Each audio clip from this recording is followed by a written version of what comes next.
Proverb: when a mother runs, she carries more than her child, she carries her whole world. Rain hammered the sidewalks of downtown as Mary sprinted through the storm, her son's burning weight pressed against her chest. Jaden's cheeks were flushed, his tiny breaths shallow, his body far too hot for comfort. Each step felt like a prayer and a plea wrapped into one. Cars rushed past, splashing water across the curb, but Mary barely noticed. All she could see was her little boy's eyelids drooping. All she could hear was the clinic doctor's voice repeating, "Get him to the hospital now." Her rideshare notification buzzed, black sedan arriving.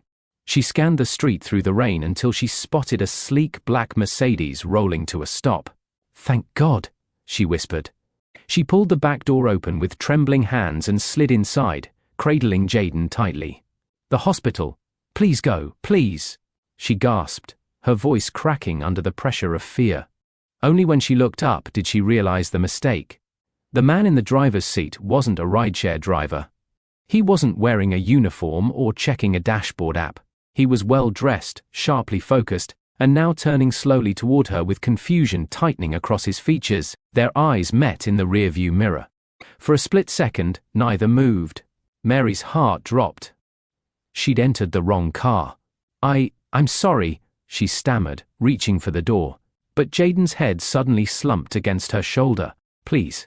I didn't mean to. My son. He's burning up. He's fading. I don't know what else to do," she cried, panic rising into her throat. The man froze, stunned for only a breath. Then everything about him shifted. His confusion hardened into resolve. His posture straightened. His hand gripped the steering wheel with purpose. "Hold on to him," he said, voice steady and commanding. "We're going now." Before Mary could respond, the Mercedes lurched forward, tires slicing through rainwater as the engine roared. Her back hit the seat from the speed, and she clutched Jaden closer. Windshield wipers beat rapidly as they cut through traffic. Horns blared. Lights streaked. The stranger drove with the intensity of someone who refused to lose a child he had never met. Jaden whimpered once, soft, weak, before going frighteningly still. No, baby, stay with me," Mary whispered, shaking hands brushing his cheek. From the front seat, the man's jaw clenched. "What's his name?" he asked. "Jaden. Jaden, stay with your mom. We're almost there," he said firmly, as if the boy could still hear him. They weren't rideshare driver and passenger. They weren't strangers. For these few minutes, they were two people locked in a moment that could change everything. The hospital lights appeared ahead, but Jaden's head lolled. His body slackened, and Mary let out a sound no parent ever wants to hear come from themselves. "Please God, don't take him." The man in the driver's seat pressed harder on the accelerator.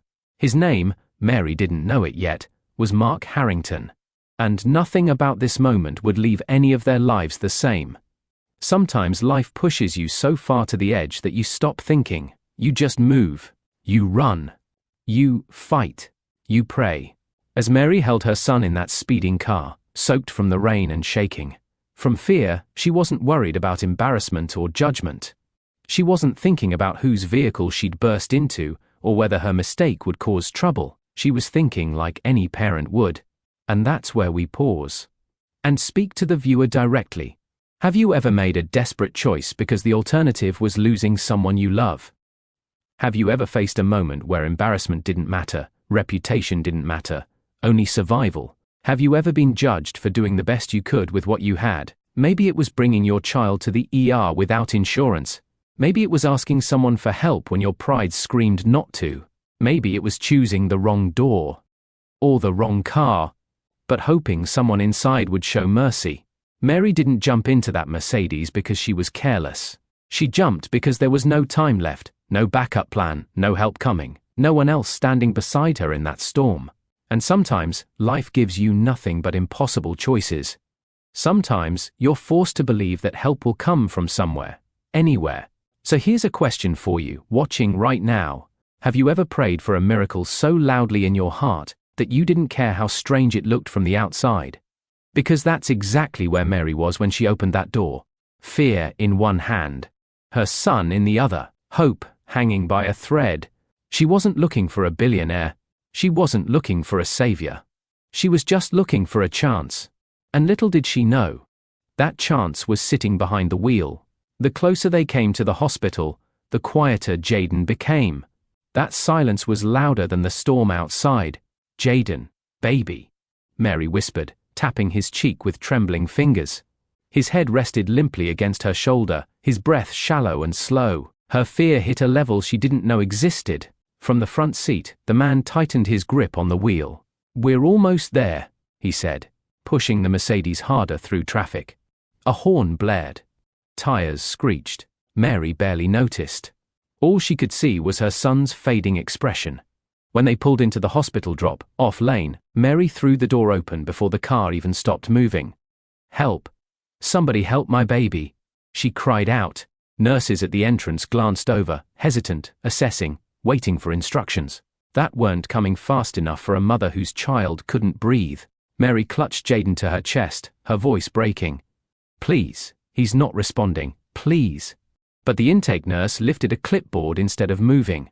"Ma'am, you need to fill out." Before she could finish, the man stepped forward. His voice, moments ago calm, now cut through the air with authority. "He needs immediate care," he said sharply. "This child is in respiratory distress." The nurse froze, startled, not by his tone, but by something else.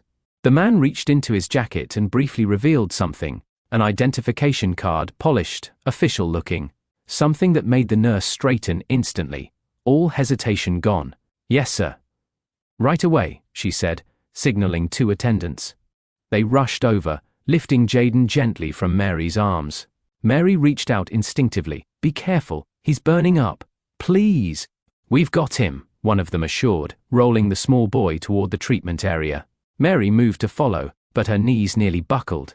The adrenaline had drained so fast she could barely stand.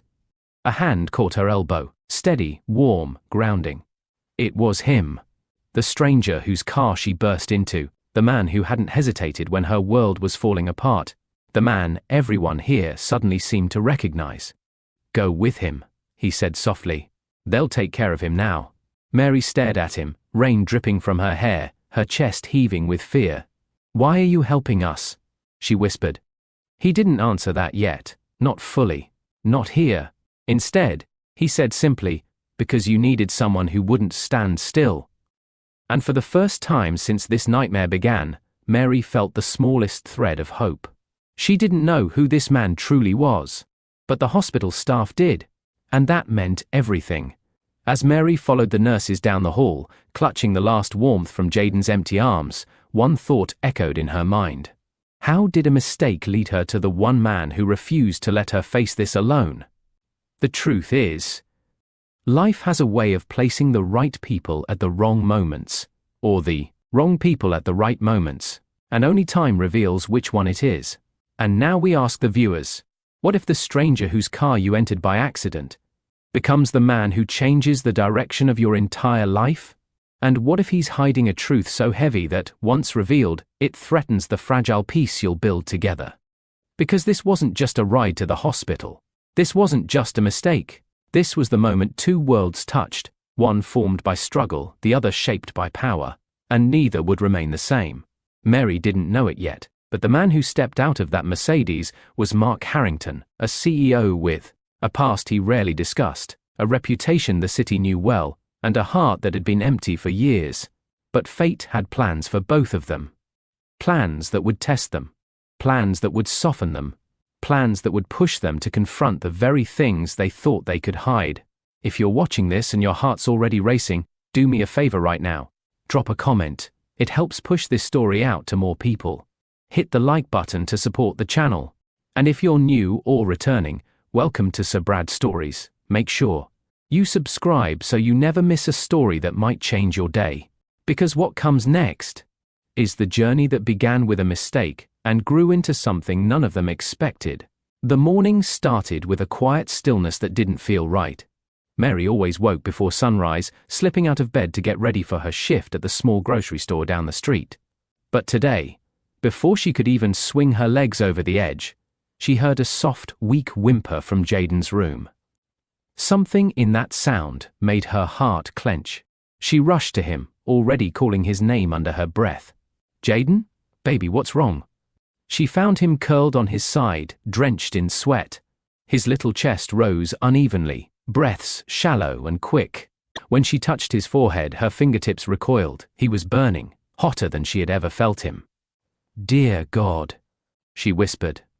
Jaden tried to speak, but only managed a faint cough that shook his whole body.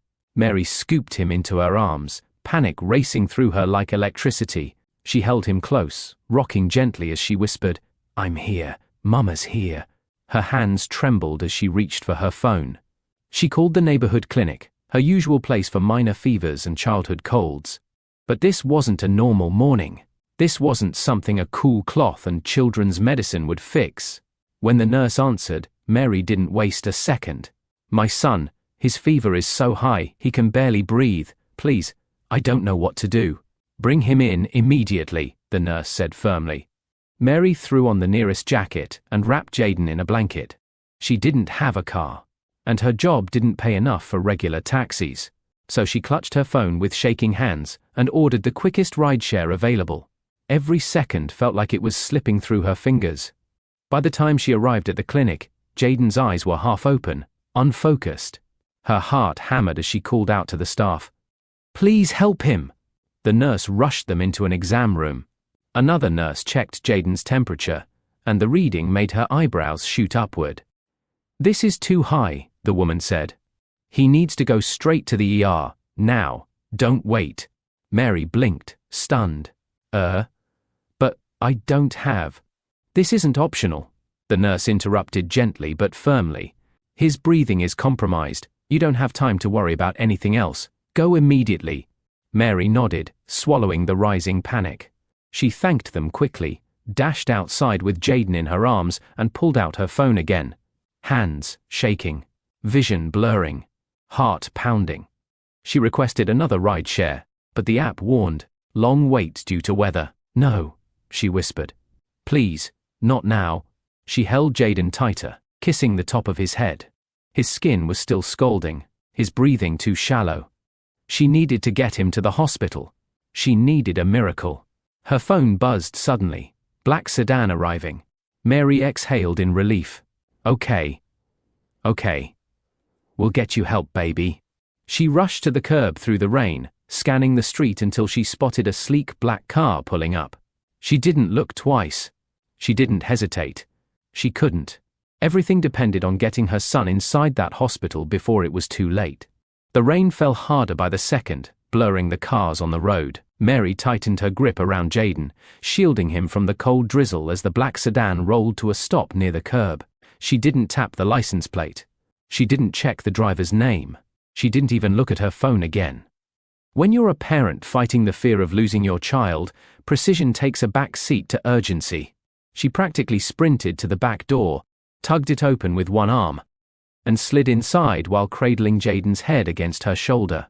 "Please, the hospital, go now," she pleaded, breathing heavily. It wasn't until she pushed wet hair out of her face that she lifted her gaze toward the front seat. A man sat behind the wheel, not a rideshare driver, but someone dressed sharply in a grey suit, his posture rigid from surprise.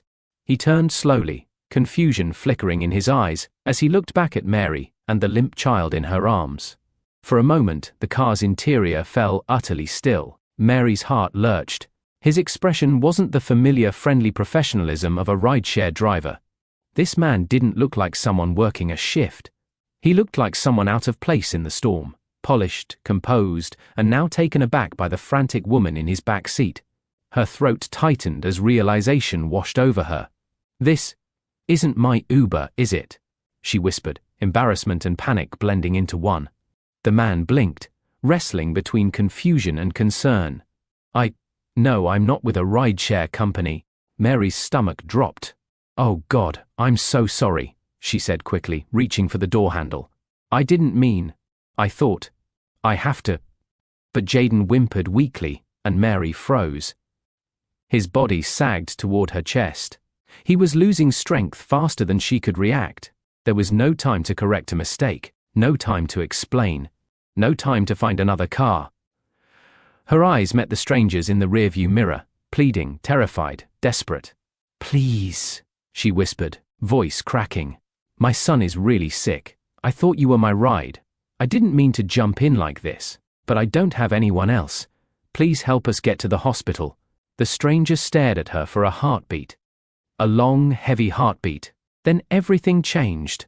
He twisted forward, gripped the wheel, and his voice hardened with resolve. "Buckle in," he said. "We're going."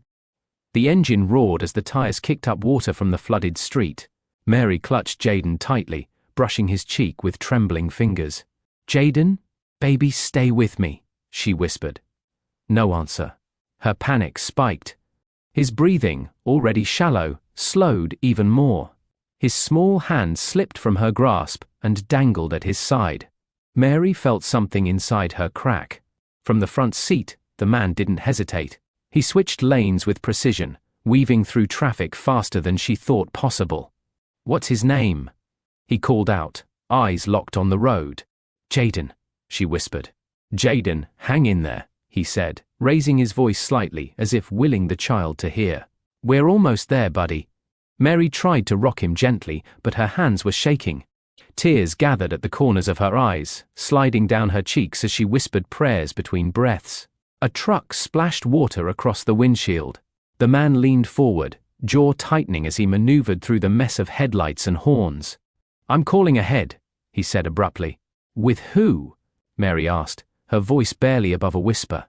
"Someone who can make sure they don't waste time at the entrance." She didn't have the strength to question it.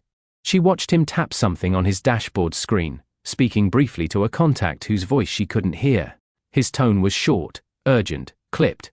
Nothing like his calm earlier. "Tell the ER team a 5-year-old boy is coming in with a high fever and respiratory distress," he said. "They need to be ready." Mary's breath caught. Who are you?" she whispered. For a moment, he didn't answer. Rain slammed the windshield. Jaden's body sagged against her. The hospital sign came faintly into view. Then he said, "Someone who's not letting your son slip through the cracks." The car shot forward. Mary held her child tighter, fighting the shaking in her chest as they sped toward the place where she prayed someone could save him. The car slid to a stop under the hospital canopy, brakes squealing against the wet pavement. Mary flung the back door open and rushed out into the storm. "Help! Please help him!" she cried, voice raw. 2 nurses glanced over, one already beginning to ask for paperwork, until the man stepped up beside Mary. His voice cut through the air with sharp authority. "This child needs immediate care." The nurse hesitated only a second. He reached into his inner jacket pocket and flashed something, an ID, a badge, something official enough to change the tone instantly. "Yes, sir," the nurse said quickly, signaling staff. Orderlies rushed forward and lifted Jaden from Mary's arms. She followed closely, wiping at her tears but unable to stop them. The hallway lights blurred as they moved him into a treatment room. "Stay right here," a nurse told her. Mary nodded, though her knees felt like they might give out. The stranger, this man whose car she'd entered by mistake, stood beside her without moving. He didn't leave. He didn't step aside. He stood with her like someone who had walked this hallway before and knew the stakes. When the doctor emerged minutes later, he addressed Mary first. "He's stable," the doctor said. "We're giving him medication and oxygen." "It was good you brought him in quickly." Mary pressed her hand to her mouth, tears spilling again. Relief washed over her so hard she swayed. The man beside her steadied her with a hand on her arm. "You did the right thing rushing him here," he said gently. But she wasn't sure she had. Without him, she wouldn't have made it. A few minutes later, a nurse guided Mary into Jaden's room. He lay on a small hospital bed, a clear oxygen mask covering his nose and mouth, his tiny body rising and falling more steadily than before. "He has pneumonia," the nurse explained quietly. "But we've started treatment, and he's responding well." Pneumonia. The word hit Mary like a punch. But the next words mattered more. "He's going to be okay." Mary broke down then, bending over her son and kissing his forehead, whispering thank yous to God and to anyone listening. The fear that had been choking her since dawn finally loosened. When she looked up, she realized the man was still there. He stood a few steps behind her, hands in his pockets now, watching Jaden with A seriousness that didn't match a stranger who just happened to be passing by. "You don't have to stay," Mary said softly, wiping tears from her face. He shook his head. "I'm not going anywhere," he replied. "Not until I know he's safe." A lump formed in Mary's throat. She didn't know his name yet. She didn't know why he cared. She didn't know what her mistake had led her to. But she knew one thing clearly. She had not met an ordinary man. And something about him felt like her life had just changed direction. Mary had spent enough hours in emergency rooms to know how things usually worked. There was waiting, more waiting, and after that, still waiting. But tonight felt different. Nurses who barely glanced at other families seemed to move with a certain urgency around Mark.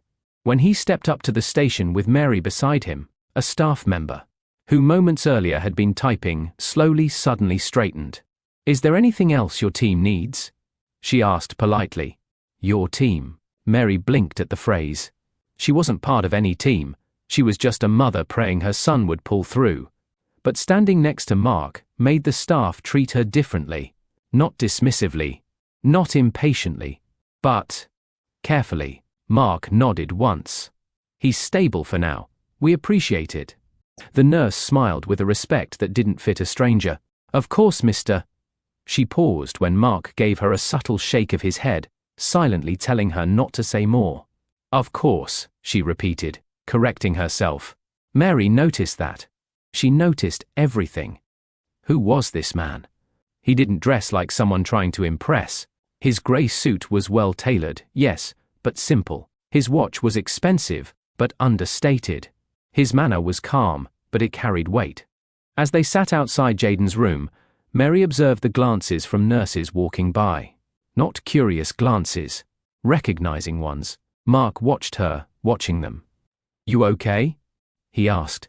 Mary nodded, though part of her mind was racing. She remembered how the triage nurse changed her tone the second Mark showed something from his wallet. She remembered how the staff waved them past paperwork. She remembered how the doctor spoke to Mark with a familiarity that suggested this wasn't the first time he had advocated for a patient. "You know these people?" Mary finally asked. Mark rested his elbows on his knees, clasping his hands lightly. "Some," he answered. "I support the hospital. Nothing too dramatic." His tone was casual, but Mary felt the truth tugging behind it. Support? As in donating? People didn't react like that to someone who simply donated. This was more. Still, she didn't press. Her son was behind the glass wall, sleeping under warm lights, and Mark had been the one to get him there safely. But even in her fear, she couldn't help noticing. This wasn't just a kind stranger. This was someone who carried influence in places she never stepped foot in. And he used it, not for himself, but for her son. Mary sat on the small hospital bench, rubbing her hands together. The adrenaline had faded, and reality pressed down on her shoulders like bricks. Pneumonia, overnight stay, oxygen, medication. Every word the doctor had spoken carried a financial price she couldn't imagine paying. She was already behind on rent. Her job barely covered food and daycare. She couldn't afford an ambulance, let alone a night in an ER. She tried to steady her breathing, but the fear crawled up her throat. Mark noticed. "You're shaking," he said softly. "Is Jaden still worrying you?" She hesitated before answering. "It's not that. Well, it's partly that. But the bills." Her voice trailed off as embarrassment rose. "I don't have insurance. I don't know how I'm going to cover any of this." Mark leaned back slightly, expression unreadable. He didn't look judgmental, more concerned, more calculating, as if trying to figure out how to ease her fear without overwhelming her. "You won't have to worry about that," he said. Mary blinked. "What do you mean? It's taken care of." Her heart skipped. She stared at him. "Mark, no, I can't let you do that. We don't even know each other." He met her gaze without flinching. "If I hadn't driven you, you wouldn't have made it here in time. I'm just making sure the help continues." "Still," she began. He lifted a hand gently, stopping her. "This isn't charity, it's responsibility. Jaden needed speed and care tonight. Everything else is just paperwork." Mary felt her throat tighten again, not from fear but from the unexpected kindness. She wasn't used to people stepping in. She was used to scraping by, holding everything together with grit and late-night prayers. "Thank you," she whispered, eyes lowering. "You don't owe me thanks," he replied. "Just focus on your son." But the truth was, she did feel something. Gratitude so strong it made her chest ache. A man who didn't know her had stepped into the storm with her, and now he was stepping further, into burdens she thought she had to carry alone.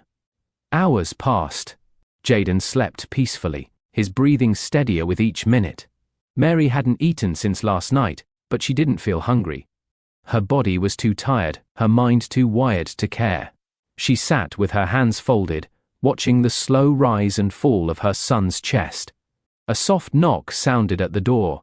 Mark stepped in, holding 2 paper cups. "Thought you might need this," he said, offering her one.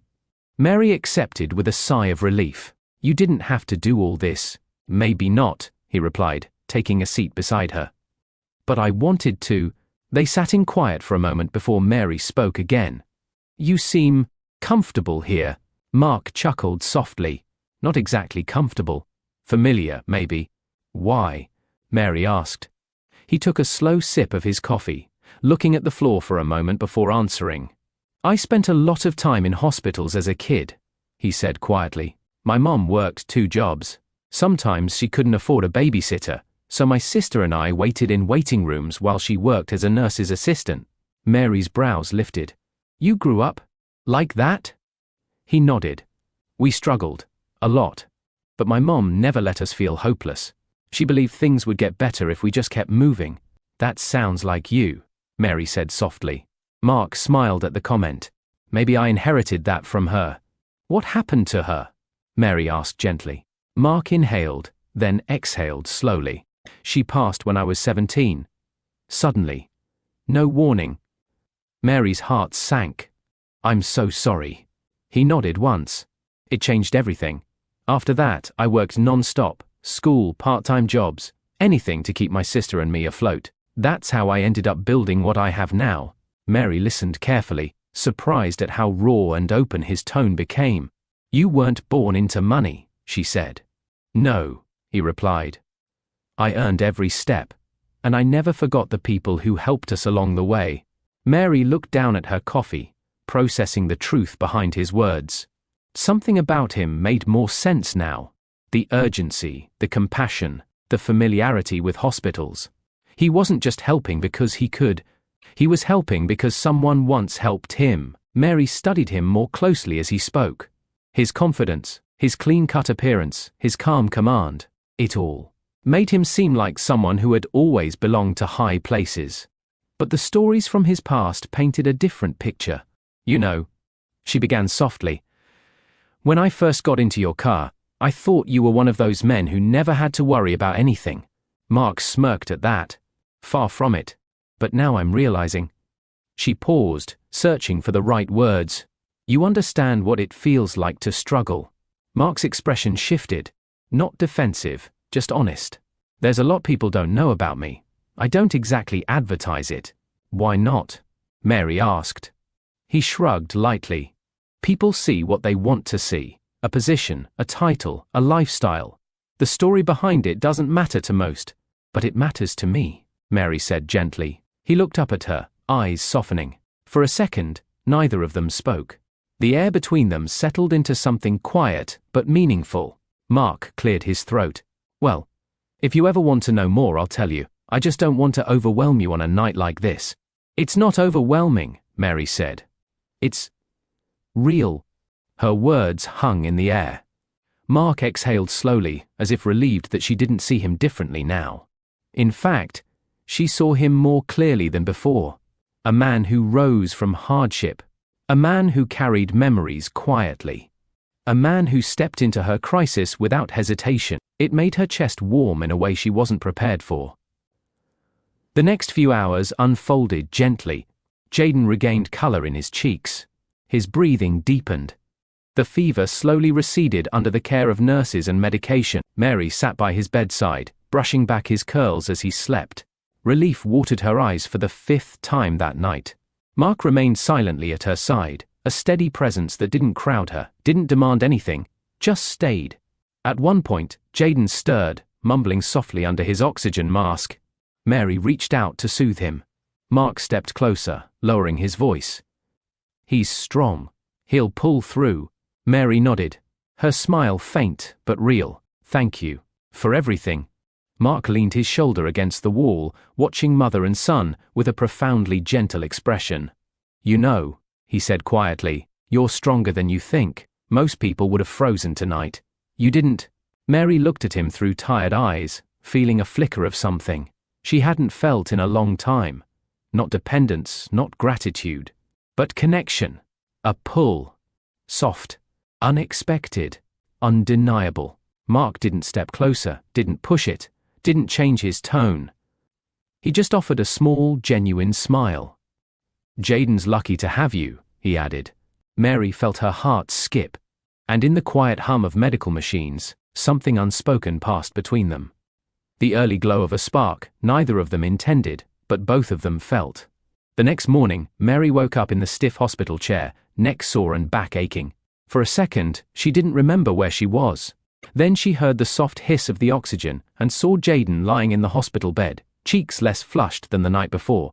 Relief washed through her all over again. "Good morning, baby," she whispered, leaning over to smooth his curls. His eyes fluttered but didn't fully open yet. The medicine still had him drowsy.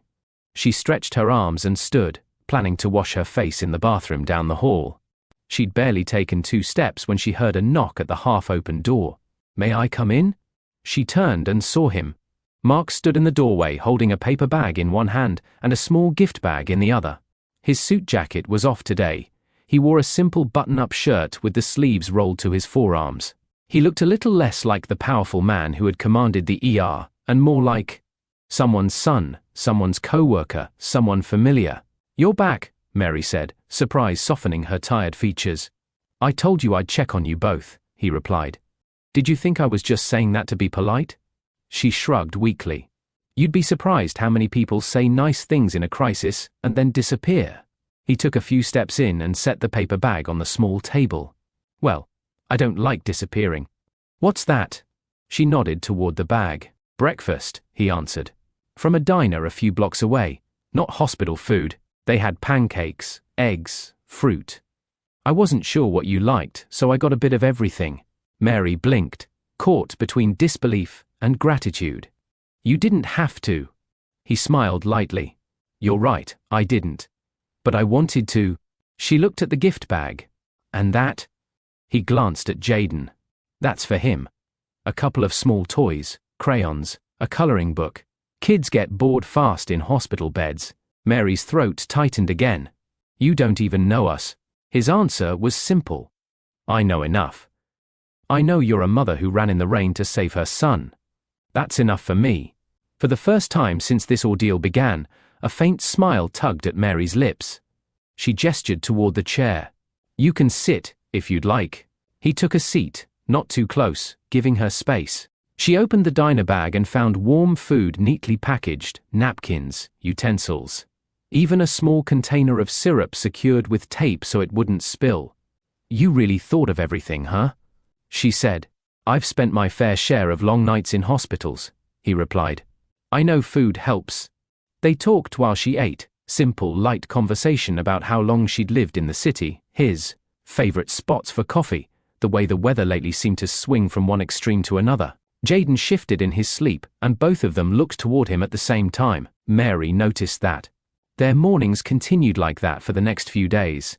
Mark came back each day, sometimes in a suit after leaving meetings, sometimes in more casual clothes when he could rearrange his schedule.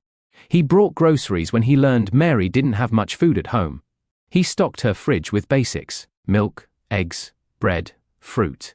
He brought more toys and small puzzles for Jayden, anything to keep the 5-year-old entertained once he started feeling better. He didn't just drop things off and leave. He stayed. They talked. They laughed quietly. They shared stories. Little by little, the stranger in the grey suit became a part of their daily routine. On the 3rd day, Jayden finally had enough strength to sit up on his own. His fever had gone down, and the oxygen mask was swapped for a small nasal tube. He still sounded congested, but his brown eyes were brighter. Mary sat beside him, peeling an orange Mark had brought earlier. "You're doing much better, champ," she said. Jayden nodded, then turned his head toward the doorway. "Is he coming?" he asked. "Who?" Mary replied, even though she already knew. "The man with the car," Jayden said. "The one who talks funny," Mary chuckled. "You mean Mark?" Jayden nodded again, small grin forming. "He promised he'd bring me a toy car today." As if summoned by the mention of his name, Mark appeared in the doorway, knocking softly before entering. "Well, I see someone is awake," he said, his tone playful. "Mr. Mark," Jayden exclaimed, reaching out a hand. Mark laughed and walked over. "You remembered my name. I'm honored." "You said you'd bring me a car," Jayden said, getting straight to the point. Mary shook her head. "No hello? No good morning?" she teased. Jayden giggled. "Good morning. Where's my car?" Mark reached into a small shopping bag and pulled out a toy race car, bright red with silver stripes. "I keep my promises," he said, placing it on Jayden's blanket. "But you have to promise me something too." "What?" Jayden asked, eyes wide with interest. "You have to get strong enough to race this all over your living room when you get home," Mark said. "Think you can do that?" Jayden's small chest puffed up with determination. "Yeah, I'm strong." "I know you are," Mark replied. Watching them, Mary felt a strange warmth unfurl in her chest. It was one thing for her to appreciate Mark as the man who helped her in a crisis. It was another to see her son light up around him. Jayden wanted to show him everything: the cartoon playing on the TV, the drawing he made with crayons, the hospital socks with little grips on the bottom that he thought were funny. "Look, Mr. Mark, they make me slide slower," Jayden said, dragging his feet across the floor. "That's good," Mark laughed. "Less chance of you slipping. We've had enough emergencies for now." Mary watched the ease between them. Jayden didn't warm up that quickly to people. He was usually shy, especially around men. But Mark was different. He was patient, gentle, present. When a nurse came in to check Jayden's vitals, she smiled at the scene. "Someone has a fan club," she remarked. "You mean?" Mark joked. "I mean him," she said, nodding toward Jayden. "But you're not far behind." As days went by, the attachment grew. If Mark was a few minutes late, Jayden asked where he was. If he had to step out to take a call, Jayden glanced toward the door until he came back. It wasn't just hero worship, it was connection. And Mary saw it clearly. Jayden was discharged at the end of the week with a small bag of medications and a list of instructions. Mary held his hand as they walked out of the hospital into the cool afternoon air. "You ready to go home?" she asked. "Yeah," he said. "Will Mr. Mark come too?" As if on cue, Mark was leaning against his black Mercedes near the curb, hands in his pockets, watching them with a calm smile. "Ride home?" he offered. "I don't want to keep bothering you," Mary said, though her shoulders loosened in relief. The bus ride home with a recovering child and a bag of prescriptions wasn't a trip she wanted to navigate alone. "It's not a bother," Mark answered. "I started this journey with you. I can at least see it to your front door," she agreed. When they reached her neighborhood, a modest part of the city filled with small apartment buildings, kids, riding scooters, music playing faintly from open windows, Mark pulled to a stop near her building. He stepped out and opened the back door, letting Jayden out gently. The boy clutched his new toy car in one hand and Mary's fingers in the other. Mary felt eyes on them before she even looked up. A few neighbors sitting on a nearby stoop paused their conversation. An older woman watering her plants glanced over the railing. A teenager taking out trash slowed down to stare at the sleek car parked on their block. "Mary," one of the women on the stoop called out. "You okay? We heard Jay was in the hospital." "I'm fine, Miss Brenda," Mary replied. "He's doing better now." Miss Brenda craned her neck to get a better look at Mark. "And who's this fine gentleman escorting you home?" she asked with a teasing tone. Mary flushed. "He's just a friend. He helped us." "Some kind of friend," another neighbor murmured under her breath, eyeing the Mercedes. Mark extended a polite smile and nodded. "Good afternoon." They nodded back, but Mary caught the quick exchange of glances, the subtle lift of brows. She knew how this worked. People would talk. Some would be happy for her. Some would assume things.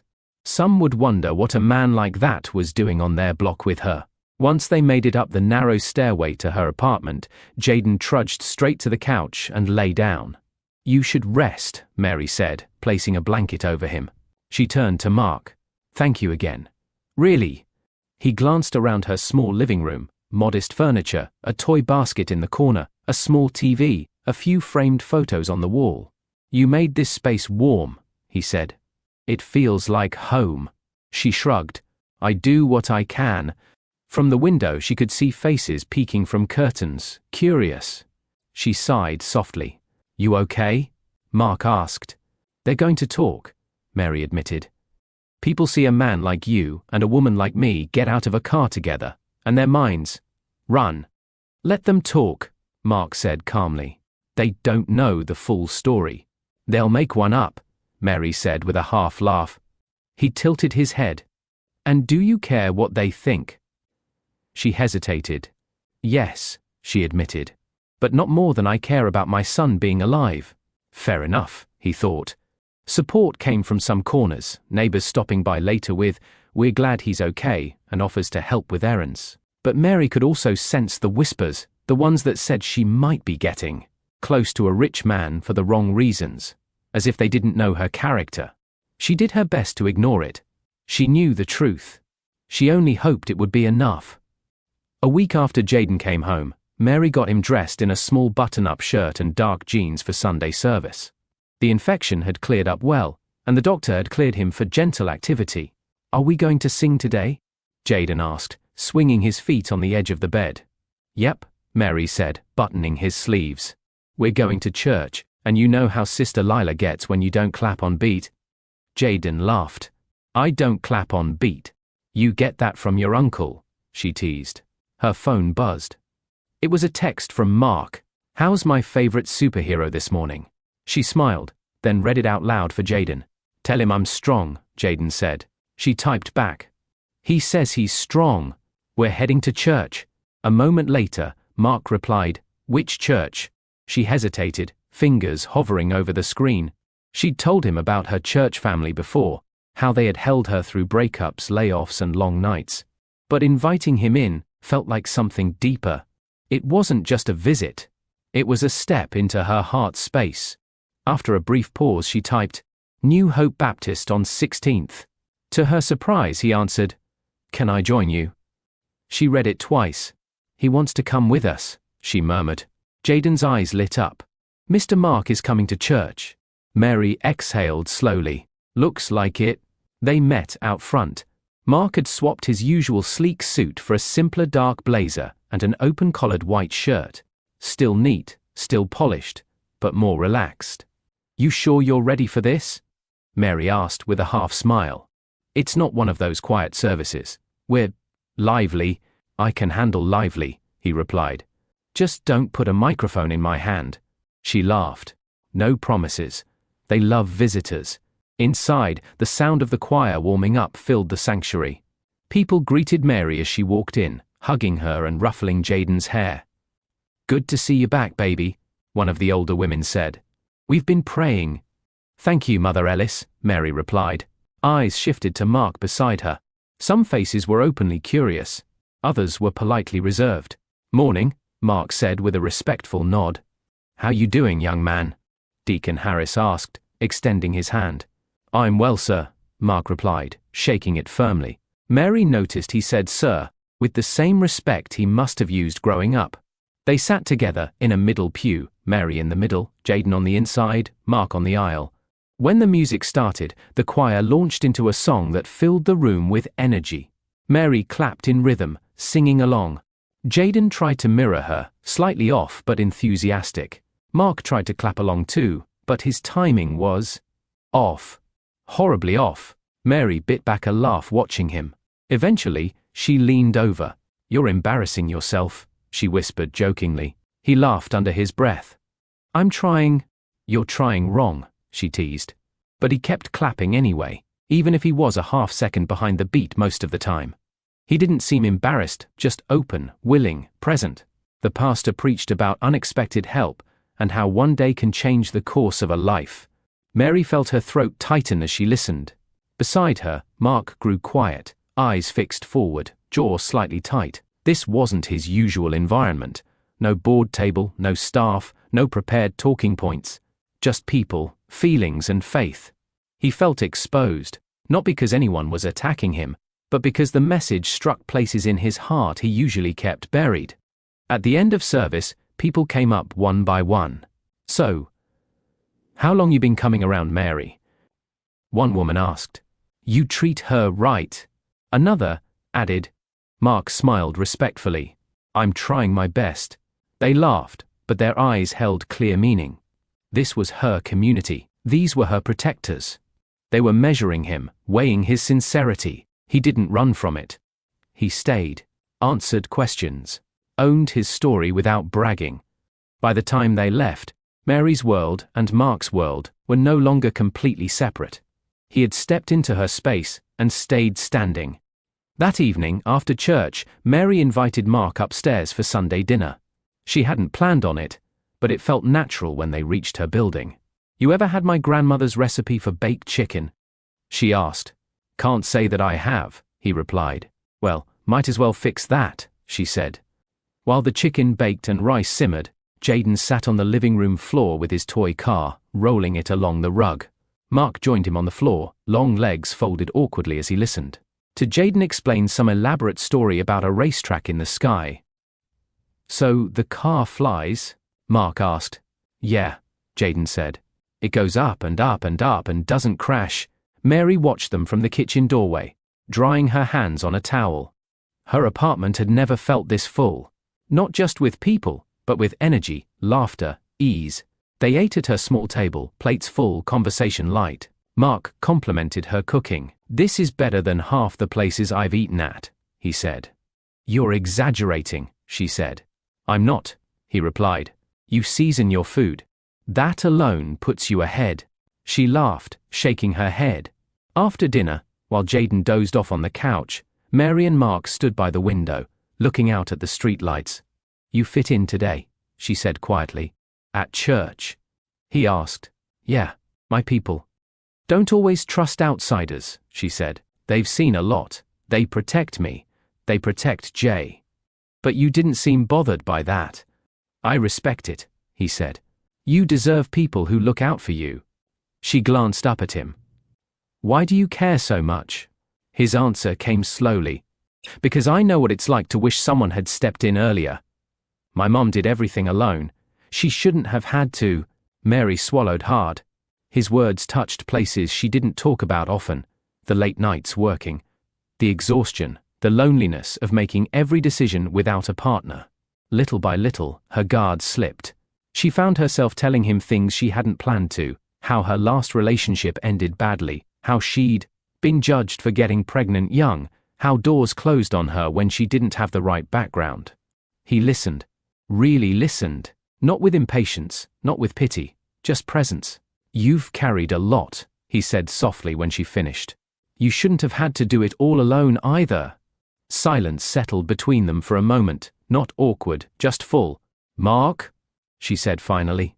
"Yeah? I'm grateful you've been here," she said. "But I'm also scared." "Of what?" he asked.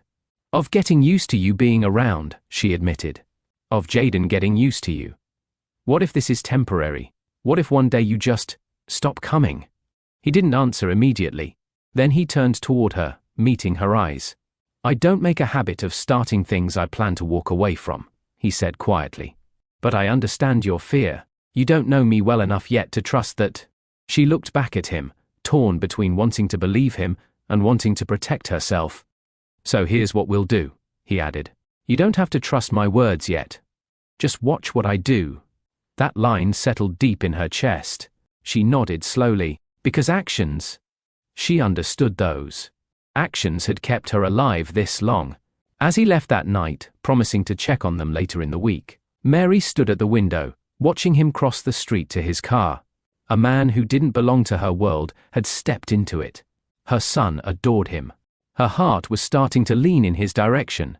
But somewhere inside, a quiet voice whispered, Careful. Men like that don't stay forever. Still, when Jaden mumbled in his sleep, "Is Mr. Mark coming tomorrow?" Mary didn't have the heart to say no. She just tucked him in, kissed his forehead and whispered, "We'll see, baby. We'll see." But deep down she already knew. Their lives weren't separate anymore. They had collided. And from here on, nothing would be simple again. Mary stood in front of her mirror, smoothing the simple black dress she bought on clearance 2 years ago. She rarely had reasons to wear it. Her life revolved around work, caring for Jaden, and stretching every dollar she earned. Nights out were luxuries she couldn't justify. But tonight wasn't about luxury. Tonight was about stepping into a world she had never imagined being invited to. Mark had asked gently the day before, "Would you come with me to a small charity event? Nothing formal. I'd like you to see something."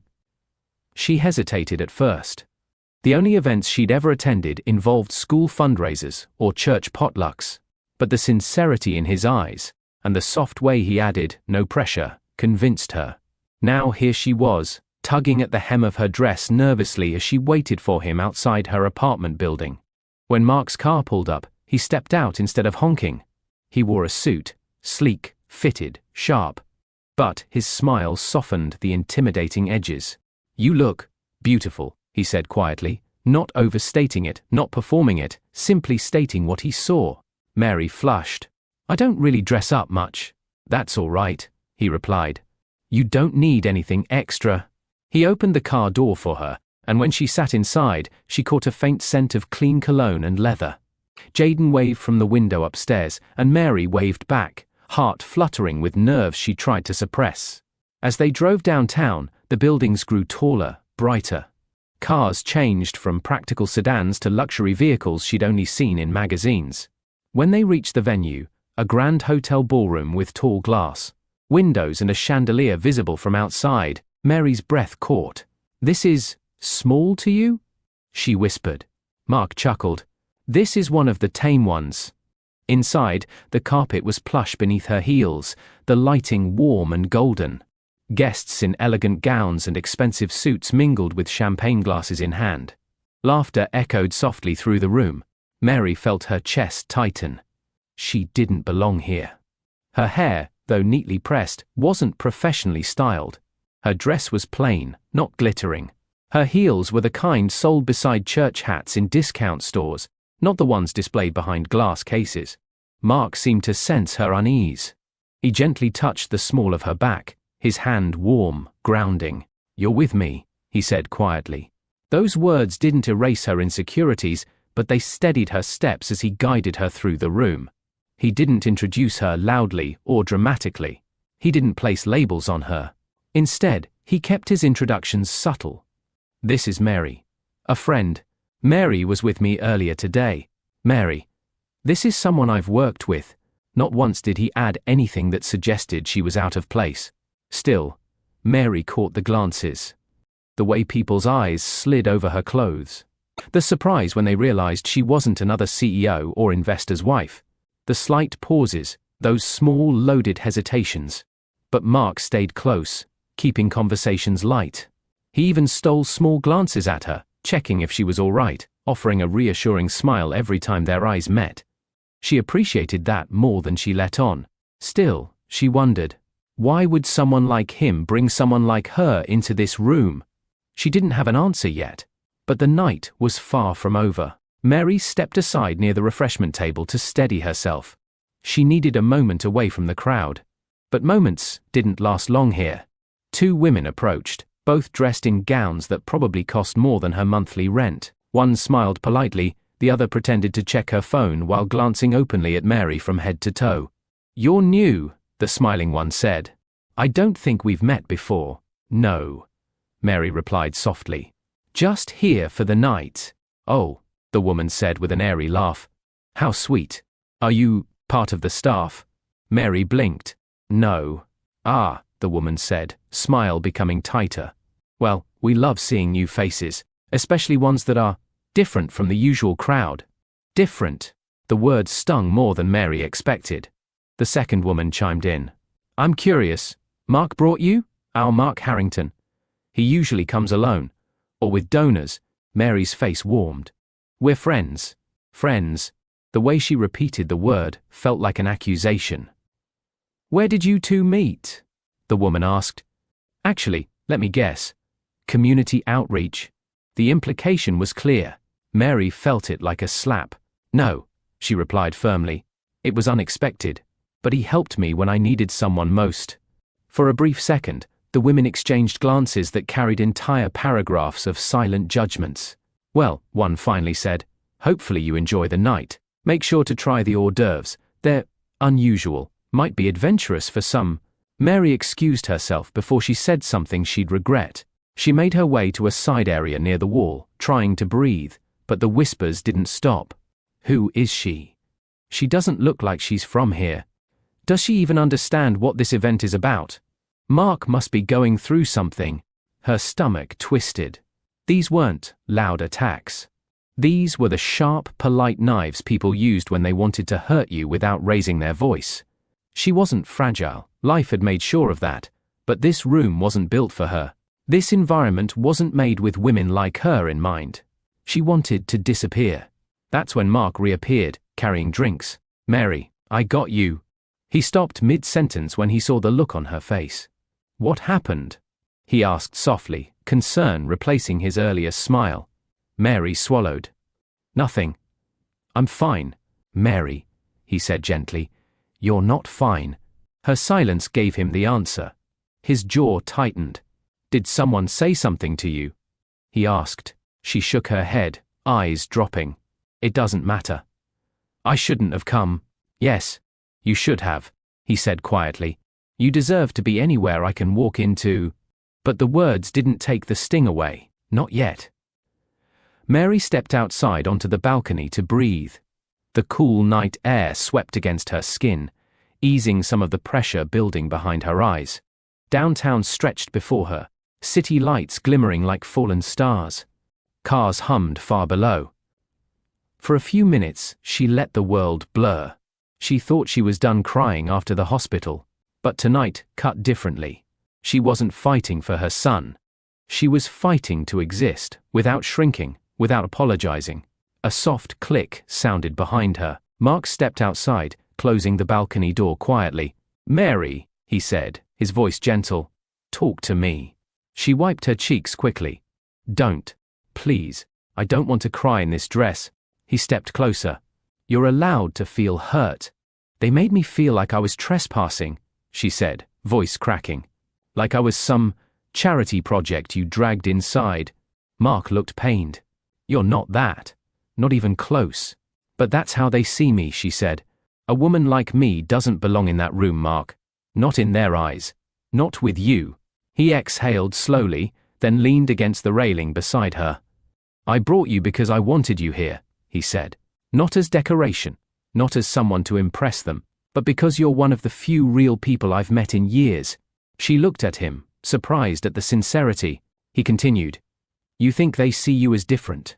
Mary, they see me as different too. I wasn't born into this world. I had to fight my way in. But you fit, she whispered. He shook his head. I never did. Mary frowned. Mark. He turned to her fully now, voice quieter than she had ever heard it. When I was 10, he said, a neighbor told me I'd never amount to anything because my mom worked cleaning shifts. Kids at school laughed at my shoes because they were from the thrift store. Teachers pitied me. And when my mom died, I was the poor kid no one wanted to burden themselves with. Mary swallowed hard.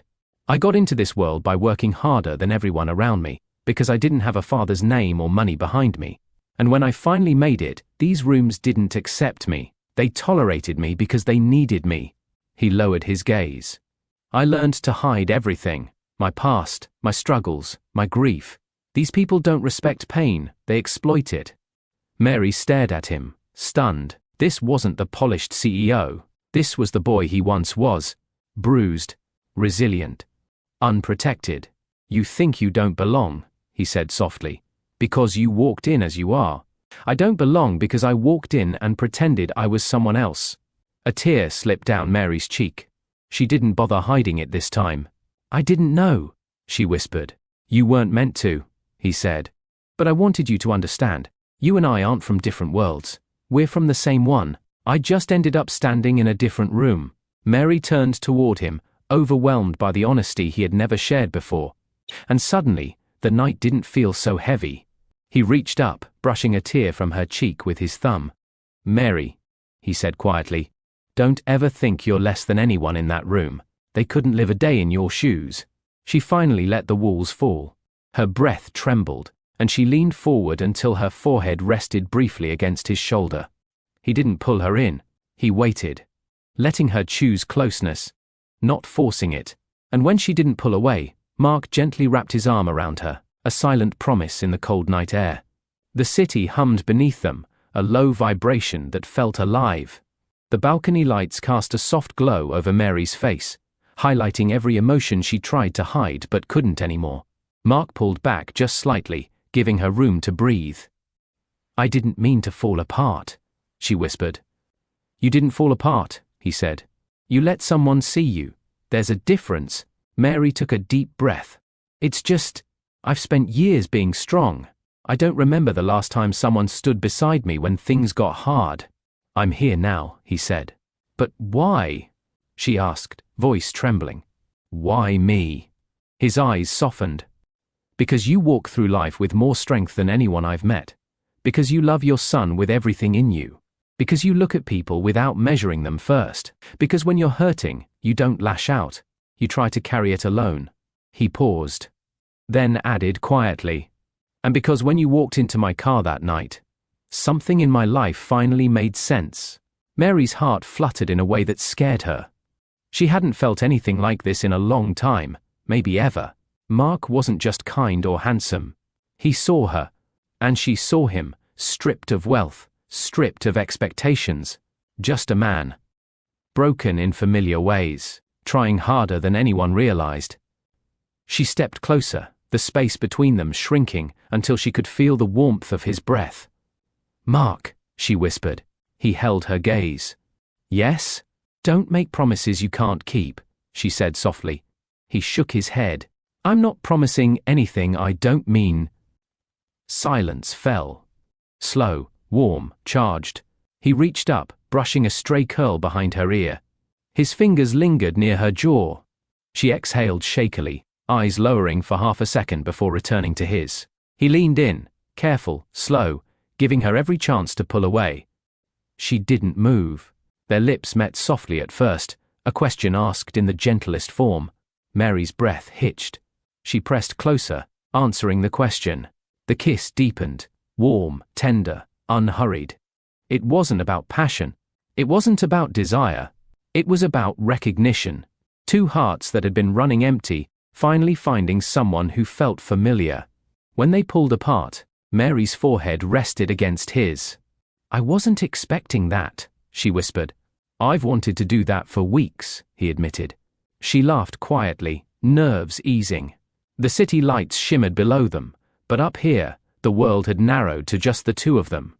And for once, Mary didn't feel like she didn't belong.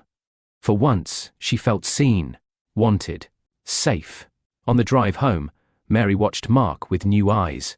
He wasn't the powerful stranger who commanded hospital staff with a single look. He wasn't the suited man from the ballroom who seemed untouchable. He was someone who held childhood scars deep enough to shape him. Someone who worked through the night because he feared losing everything he built. Someone who stood beside her on a cold balcony and confessed truths no one else had ever earned.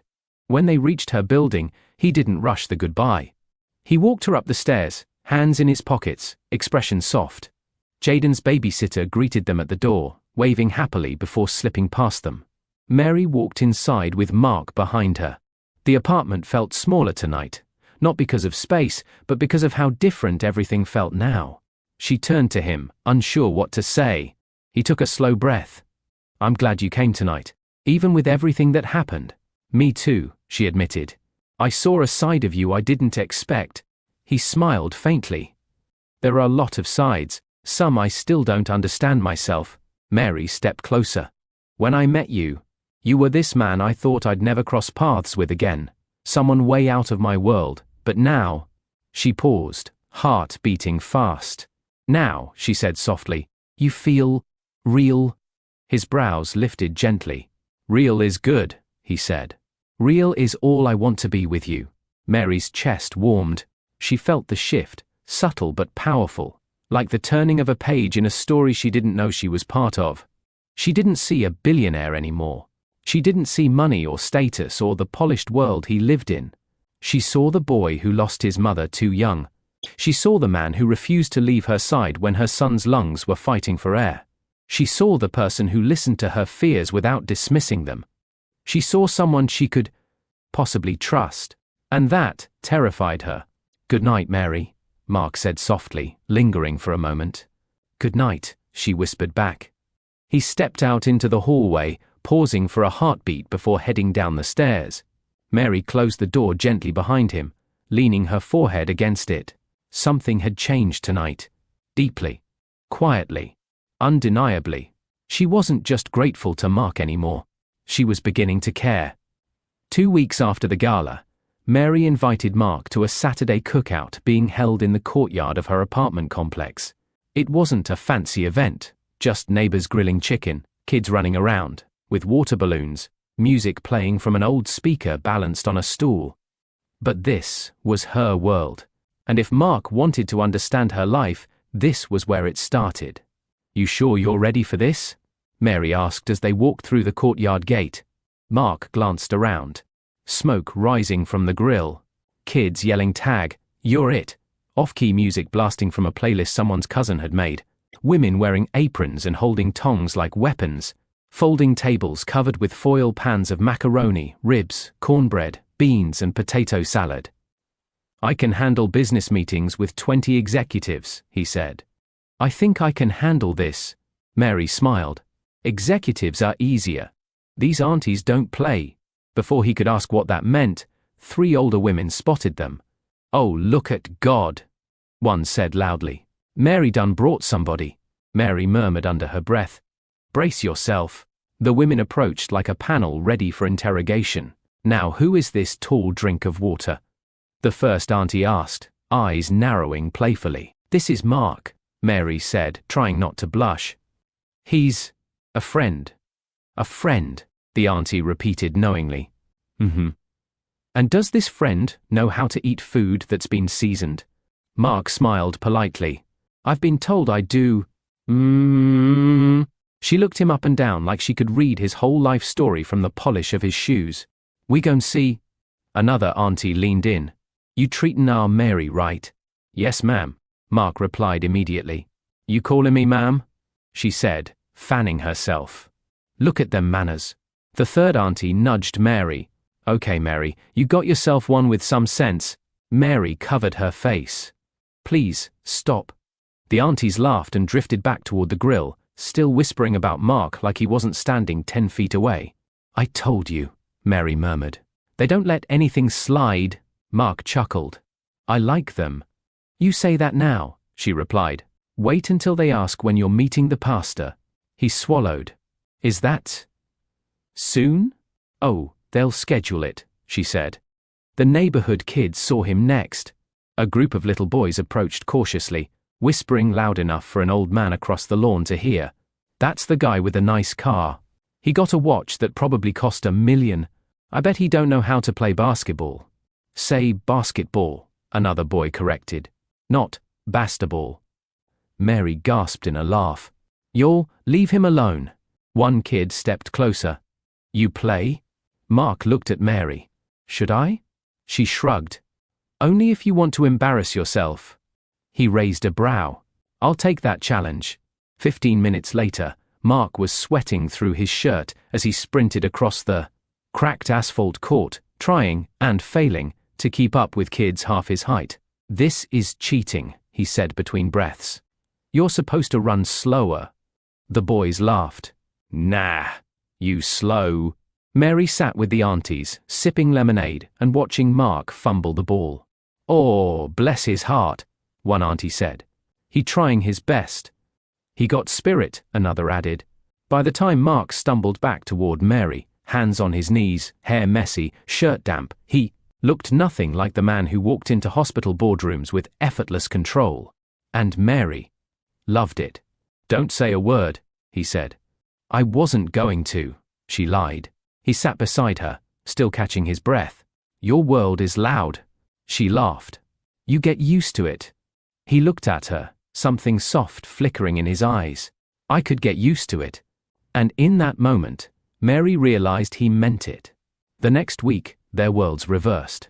Mark invited Mary to stop by his office before they went to lunch. She hesitated, but eventually agreed. When they reached the building, 40 stories of glass and steel, Mary felt instantly out of place. Employees in tailored suits and polished shoes walked briskly past them, carrying tablets and folders. This place is huge, Mary whispered. It's just a building, Mark replied. The people make it complicated. He led her through a long hallway where assistants greeted him with quick nods. Morning, Mr. Harrington. The quarterly report is ready, sir. Your meeting with the board is at 2. Mary blinked. You're really important here. He shrugged. Important is just another word for responsible. Inside his office, clean lines, warm lighting, minimalist decor, Mary walked around, touching nothing but observing everything. You run all this? She asked. Most days, he admitted. Some days it runs me. Before she could respond, his assistant rushed in. Mark, the investors are asking for 10 minutes. They need confirmation about the merger. Mark's jaw tightened, but he nodded.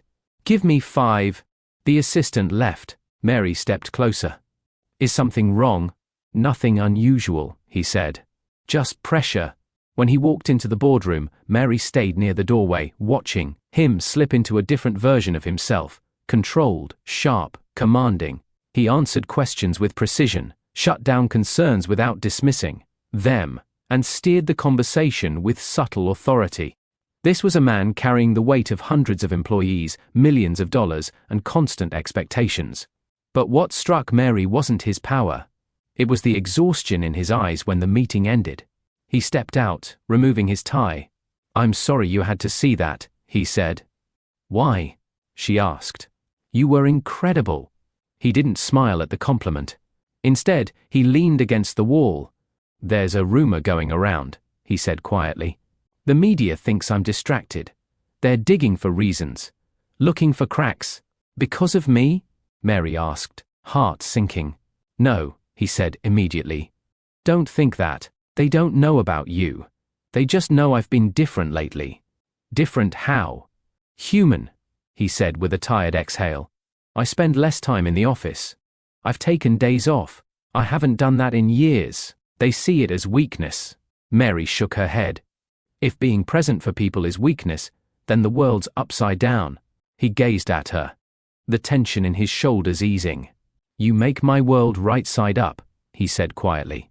Her breath caught. This wasn't just about work. This was about what she meant to him. Jaden recovered fully within weeks, and the change in him was undeniable. He stood taller, spoke louder, smiled more often, laughed with his whole body instead of just his mouth. One Saturday morning, Mark picked them up for a trip to the park. Mary watched as Jaden ran toward the swings. Push me, Jaden shouted. Mark stepped behind him. Hold on tight. He pushed gently at first, but Jaden demanded. Higher.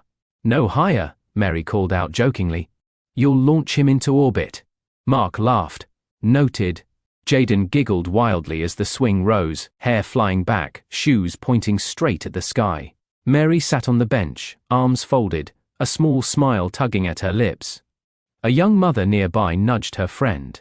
He's good with kids, she whispered. Mary heard it. And she knew they were right. After swings, they played catch. Jaden chased Mark through the grass, stumbling over his own feet, laughter ringing across the field. When he fell once, Mark rushed over. You okay? He asked quickly. Jaden jumped up. I'm strong. Mark ruffled his hair. Yes, you are. Later, they sat under a tree with juice boxes and sandwiches. Jaden leaned against Mark's side, as if it were the most natural thing in the world. Mary's chest tightened. Jaden trusted him. Jaden felt safe with him. Jaden smiled more around him. At home, the improvements continued. Jaden slept better, woke up happier, started drawing pictures, stick figures of him, his mom, and someone very tall holding hands with them. Mary found one on the kitchen counter. "This is you," Jaden explained, pointing. "This is me. And this," he added shyly, "is Mark." Mary's eyes softened. "You really like him, huh?" Jaden nodded. "He makes my tummy feel calm." Mary swallowed hard. She didn't know how to explain it, but she understood exactly what her son meant. One evening, after dropping Jaden off at Mary's sister's place for a sleepover, Mark invited Mary to his apartment for dinner. Not a restaurant, not a business event, just the two of them. Mary hesitated but eventually agreed. His apartment surprised her. She expected something cold and overly modern. Instead, she found warm lighting, soft colors, books on shelves, framed photos of his late mother and sister. "You clean up nice," Mary teased. "I hid the dishes in the oven," he replied. She burst out laughing. Some things are universal. He cooked pasta, simple, comforting, the kind of meal that didn't need fancy presentation. They ate at a small table near the window overlooking the skyline. Halfway through the meal, she caught him staring. "What?" she asked, smiling nervously. "Nothing," he said.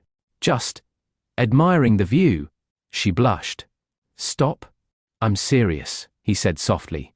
After dinner, they sat on the couch, talking about everything and nothing. Music played low in the background, soft piano, calming. When she shivered slightly, he draped a blanket over her shoulders. "You're always taking care of people," she whispered. "Not always," he replied. "But I want to take care of you." Her breath hitched. He lifted a curl that had fallen against her cheek, brushing it back gently. Then he pulled his hand away, giving her space. She leaned closer instead. Their shoulders touched. Their hands brushed, their breathing synchronized. The moment stretched, warm and fragile. Mark turned his hand palm up beside hers. An invitation. Mary hesitated only a second before sliding her fingers into his. Their hands fit together so naturally that it startled her. Mark exhaled, a sound almost like relief. He didn't pull her closer. He didn't rush anything. He simply sat with her, thumb tracing gentle circles on the back of her hand. No pressure, no expectations. Just presence. Slow, safe intimacy. The kind that builds trust without burning boundaries. At one point, Mary rested her head on his shoulder. Mark froze for a heartbeat, then relaxed. His hand tightened around hers, but only slightly, careful not to disrupt her comfort. "You okay?" he whispered. She nodded. "Yeah.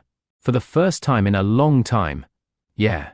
Later that night, after Mary went home, Mark stood alone in his apartment, lights low, city glowing outside the windows. He wasn't a man who processed emotions easily. He wasn't impulsive. He wasn't reckless. But tonight, he couldn't escape one truth.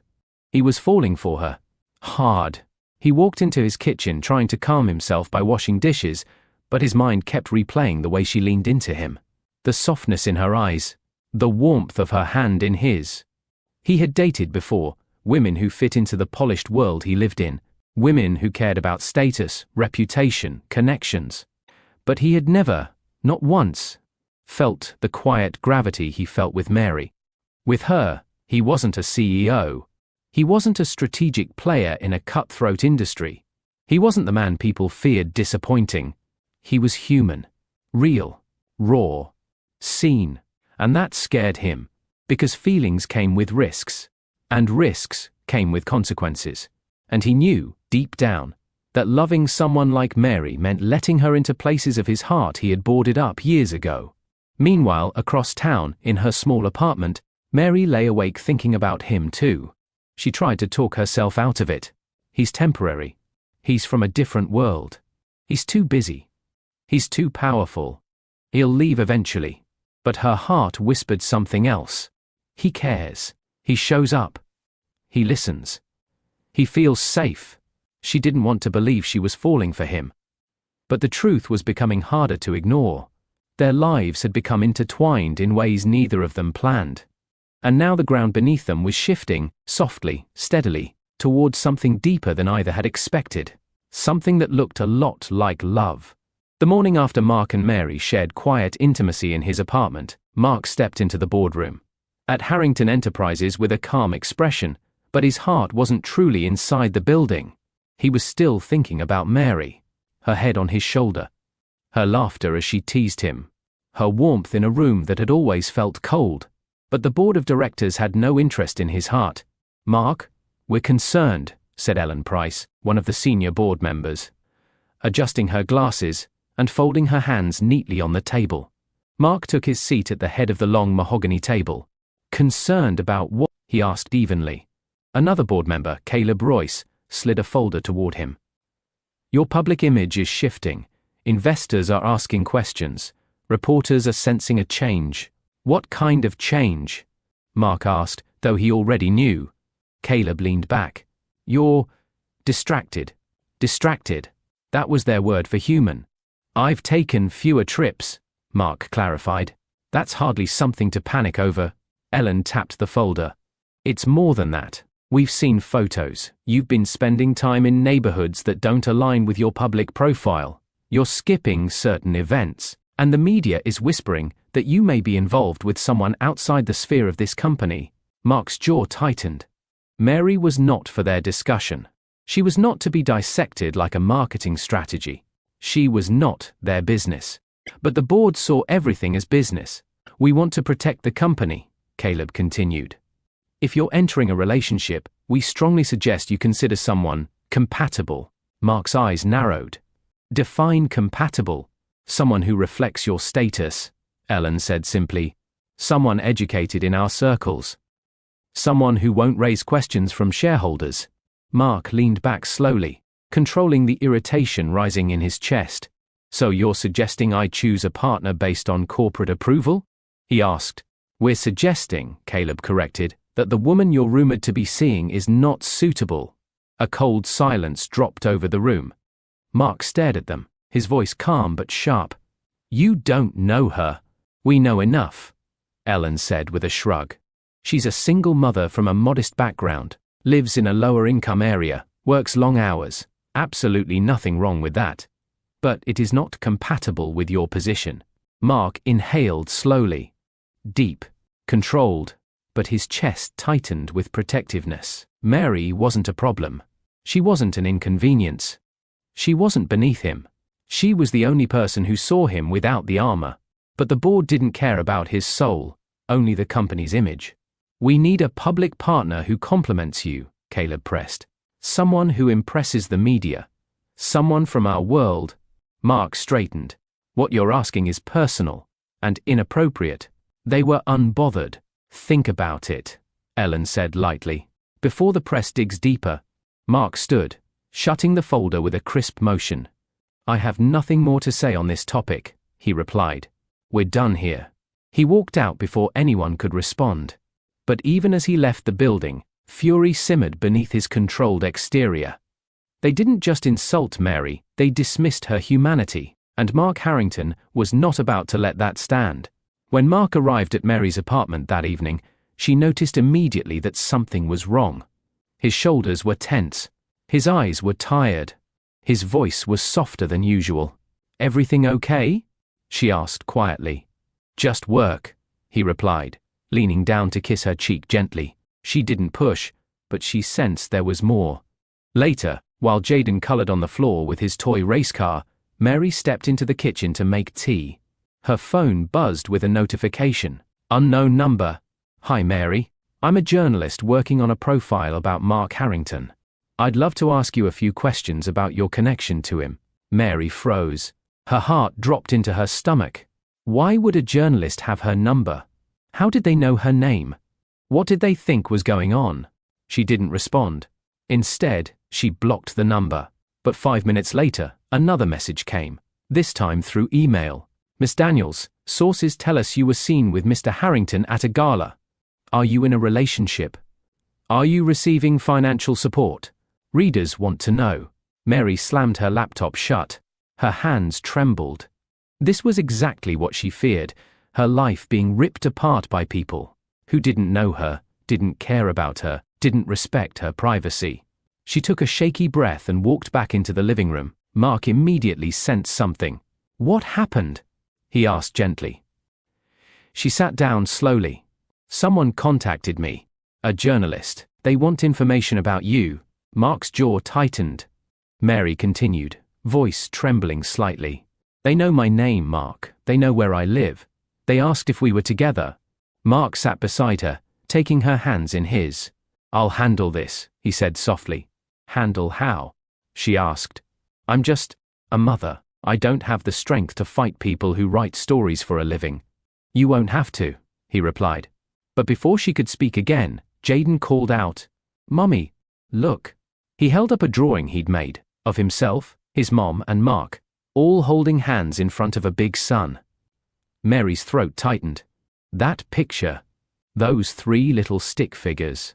That was her life. And someone wanted to turn it into a headline. Mark placed a hand on her back. I won't let anyone hurt you or Jaden. But Mary didn't feel reassured. For the first time since meeting him, she felt exposed, vulnerable, unprotected by the boundaries of her ordinary life. She excused herself and stepped into her bedroom. Behind her, Mark sat in silence. He knew this was only the beginning, and he wished she had never been pulled into the world that haunted him daily. 2 days later, Mary received another message, this time from a blocked ID. Mary, before you trust Mark Harrington, you should know the truth about his father. Attached was a link. Her first instinct was to delete it, but curiosity and fear won. She clicked. An old news article opened from nearly 15 years ago. Local businessman found dead. Harrington family declines comment. She scrolled further. Rumors. Speculation. A broken family. A teenage Mark disappearing from the public eye. But at the bottom of the article was a short, overlooked line. Police confirmed that Mr. Harrington had a child outside his marriage. Identity undisclosed. Mary's breath caught. A child? Another Harrington? Someone Mark never mentioned. Her hands grew cold. She closed the article quickly just as Mark knocked on her bedroom door. Everything okay? He called gently. Yeah, she lied. Just getting Jaden ready for bed.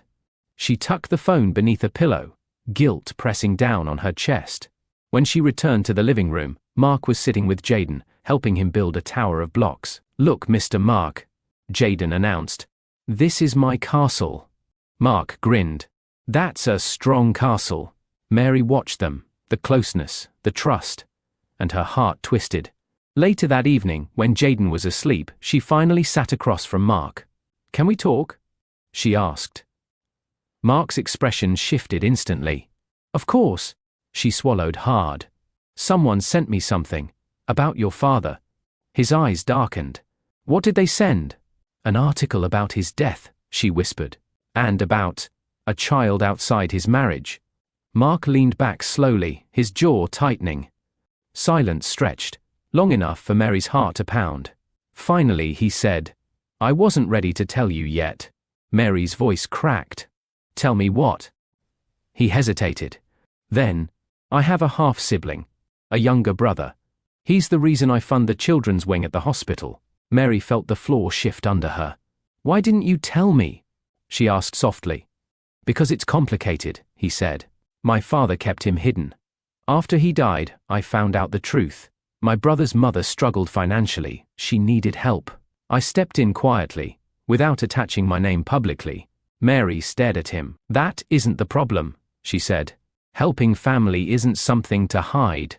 His eyes flickered. Then, what is the problem? He asked quietly. She exhaled shakily. The problem is that I found out from strangers digging into my life. Not from you. He opened his mouth to explain, but she held up a hand.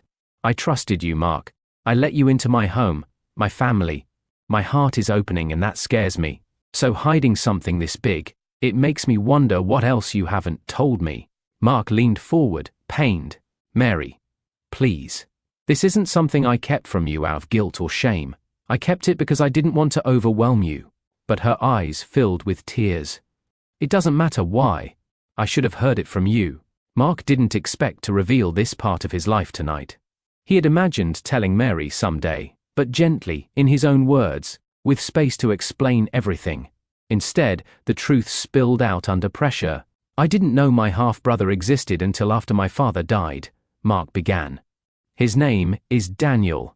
Mary absorbed the name silently. His mother struggled. Mark continued.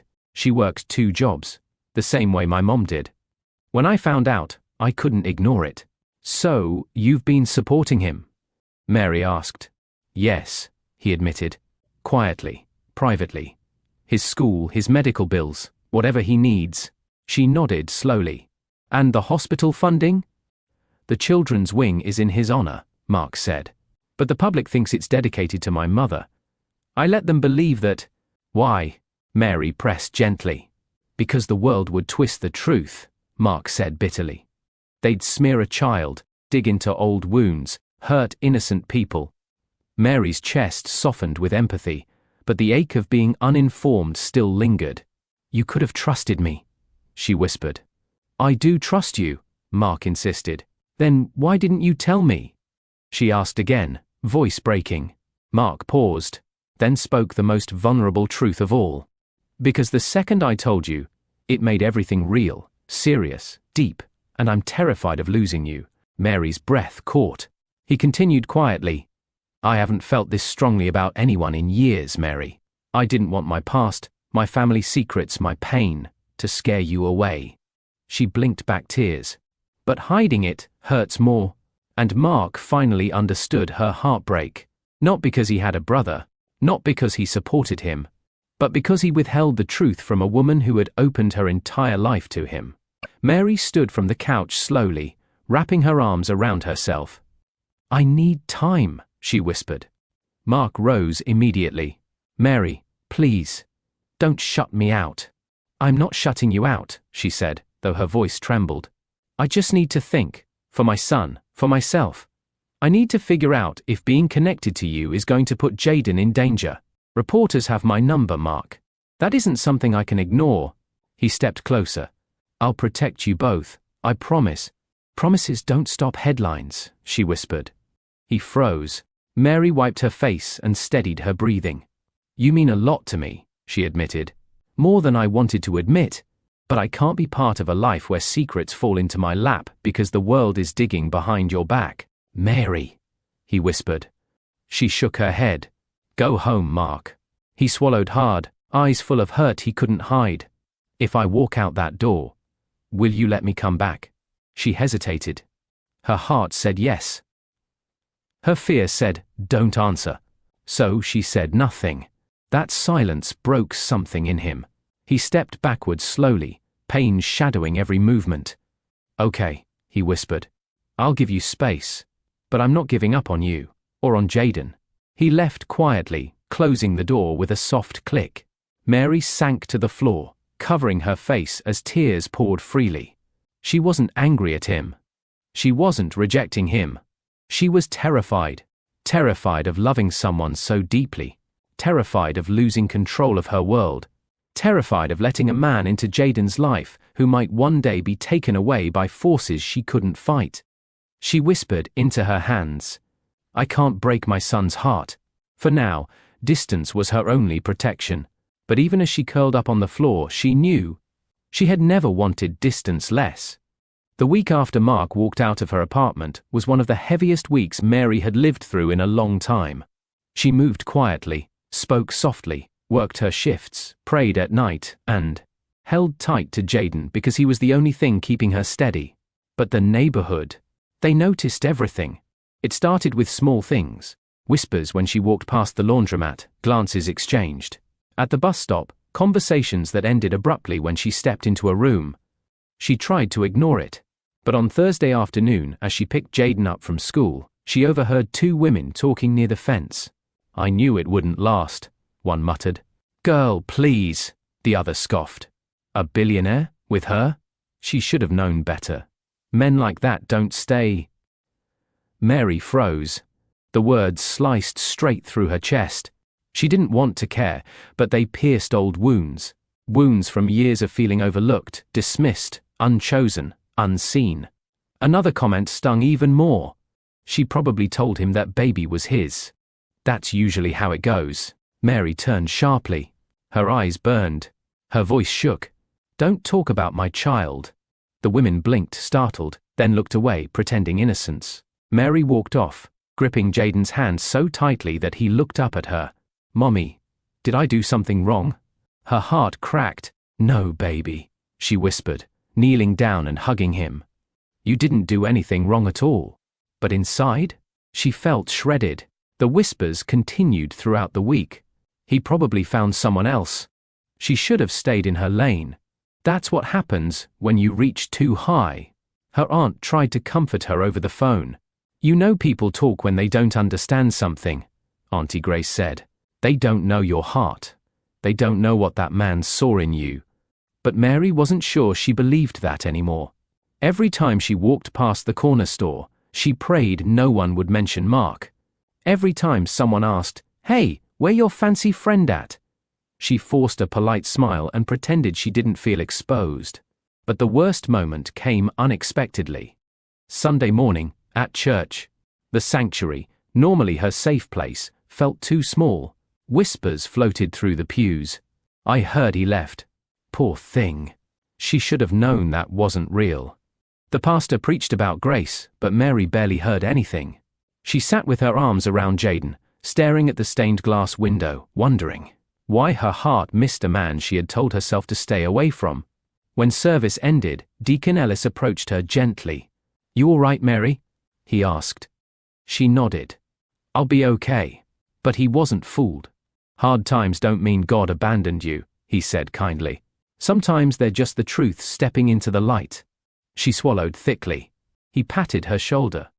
"Take your time." Mary nodded again, but her eyes were burning. Because no matter how much judgment swirled around her, the truth was simple. She missed Mark. She missed the way he called her Mary like her name mattered. She missed the way he knelt to Jaden's height when speaking to him. She missed the calm he brought into her chaotic world. But missing someone didn't erase the fear, or the betrayal, or the headlines that almost consumed her. So she held her chin up, even though it hurt. While Mary struggled with whispers, Mark was drowning quietly in a different world, one with suits, deadlines, stock tickers, and a boardroom full of people who could smell weakness like sharks in shallow water. He hadn't slept well in days. Not since Mary asked for space, not since her silence became louder than shouting, not since Jaden's little drawing, of the three of them holding hands, replayed in his mind every night. He showed up to work physically, but mentally, he was with her, thinking about the way she avoided eye contact when she said, "I need time." Thinking about her voice trembling when she asked why he hid the truth. Thinking about the moment he walked out, and wondered if she would ever let him walk back in. His assistants noticed first. "You missed your call with the Tokyo partners. This document is incomplete, sir. Your meeting was moved. You weren't there." He barely registered any of it. During a presentation, he stared blankly at the screen as an analyst explained a proposal. Caleb elbowed Ellen. "He's slipping," she whispered. By the afternoon, the board requested a private meeting. The second he entered, he knew the tone had shifted. Ellen spoke first. "Mark, we need to address your performance." "My performance?" he asked calmly, though his eyes were tired. "You've missed 3 executive meetings," Caleb said. "Investors noticed your absence at the summit. The press is whispering because your behavior has changed. This company cannot afford instability." Mark exhaled. "I'm handling personal matters. That's the problem," Ellen replied. "You're handling them during work hours." He stiffened. She continued. "Your father built this company with precision, discipline. You cannot run Harrington Enterprises on emotion." Emotion. If only she knew how heavy his emotions truly were. "We've drafted a proposal," Caleb said. "A temporary reassignment of executive duties to a CO chair until you stabilize. We don't want to vote on removal, but if this continues—" "Removal?" Mark repeated quietly. "Only if things decline further," Ellen said softly but firmly. "You need to get control of yourself." He stared at the table, jaw clenched. "I am in control," he said. Ellen closed her folder gently. "Your actions say otherwise." Mark left without responding. He went straight to his car and sat in the driver's seat, gripping the wheel until his knuckles whitened. His company was slipping. His board was turning against him. His focus was shattered. And the worst part? Despite everything collapsing around him, all he could think about was Mary. And the truth hit him. He wasn't spiraling because of work. He was spiraling because losing her felt like losing the one thing in his life that ever felt real. The following Friday evening, Mary was helping Jaden with his homework. The living room smelled like chicken soup. The TV hummed quietly in the background. It should have felt peaceful. But something was off with Jaden. He wasn't drawing.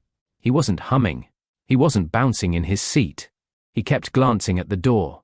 Finally, he asked in a small voice, "Mummy, is Mr. Mark mad at me?" Mary froze. Her spoon clattered against the bowl. "What?" "Baby, no," she said softly, kneeling beside him. Jaden's eyes filled with tears that made Mary's chest ache. "He didn't come back," he whispered. "Did I do something wrong?" "Oh, God." She pulled him into her arms immediately. "No, no, no," she said, kissing his forehead. "You didn't do anything wrong. Mr. Mark loves spending time with you. He's busy." Jaden sniffed. "But he always came. He didn't forget me before." Mary closed her eyes. Jaden wasn't wrong. Mark had been consistent, gentle, present. He showed up with toys and puzzles. He read bedtime stories. He talked to Jaden like he mattered. He taught him little breathing exercises when he got anxious. Mark hadn't disappeared on him. She had shut the door. "Maybe he's sick," Jaden whispered sadly. "Should we take him soup?" Mary's throat tightened. "He's not sick, baby. Then why he gone?" Mary swallowed. Some truths were too heavy for a child. So she said the gentlest version she could. Sometimes grown-ups get confused. Sometimes their feelings get tangled, and they don't know how to fix things right away. Jaden looked up. "Can he fix them?" Mary hesitated. "I don't know," she whispered honestly. Jaden wiped his face with his sleeve. "Mummy, I miss him." Mary hugged him again, her heart breaking in slow motion. "I know, baby," she murmured. "I know." Jaden pulled back, his voice trembling. "If he comes back, will you let him in?" Mary didn't answer, because she didn't know, not yet. But watching her son's small hands clutch at her shirt, a part of her wondered whether keeping Mark out was protecting Jaden or hurting him. Saturday afternoon, Mary made a decision she didn't expect. She got dressed, told Auntie Grace she needed a quick favor, and took a rideshare. Across town, the same part of the city she once feared entering. Tall buildings, polished sidewalks, a world that didn't feel like hers. But today, she wasn't coming as a date, or as a curiosity, or as the woman the tabloids whispered about. She came as a mother, and as someone who deserved answers. When she reached the Harrington Tower lobby, the receptionist looked up in surprise. "Miss Daniels?" Mary blinked. "You remember me?" "Of course," the woman smiled gently. "Mr. Harrington talked about you often." Mary's chest tightened. "Is he here?" "Yes, ma'am. Top floor." The elevator ride felt endless. Every floor that passed reminded her of the distance between their worlds. When the doors opened, she stepped into a quiet hallway. His office door was slightly ajar. She heard him inside, speaking with someone. "No, Caleb," Mark said sharply. "I don't care about the vote. I'm not stepping down." Mary froze just outside the doorway. Mark continued. "I'm handling things personally. My life doesn't revolve around this company." Another voice replied, "It needs your full attention. And lately, you've given it to someone else." Mary's stomach flipped. "Watch your tone," Mark said quietly, too quietly. The conversation ended abruptly as Mark dismissed the man. When Caleb walked out, he nearly collided with Mary.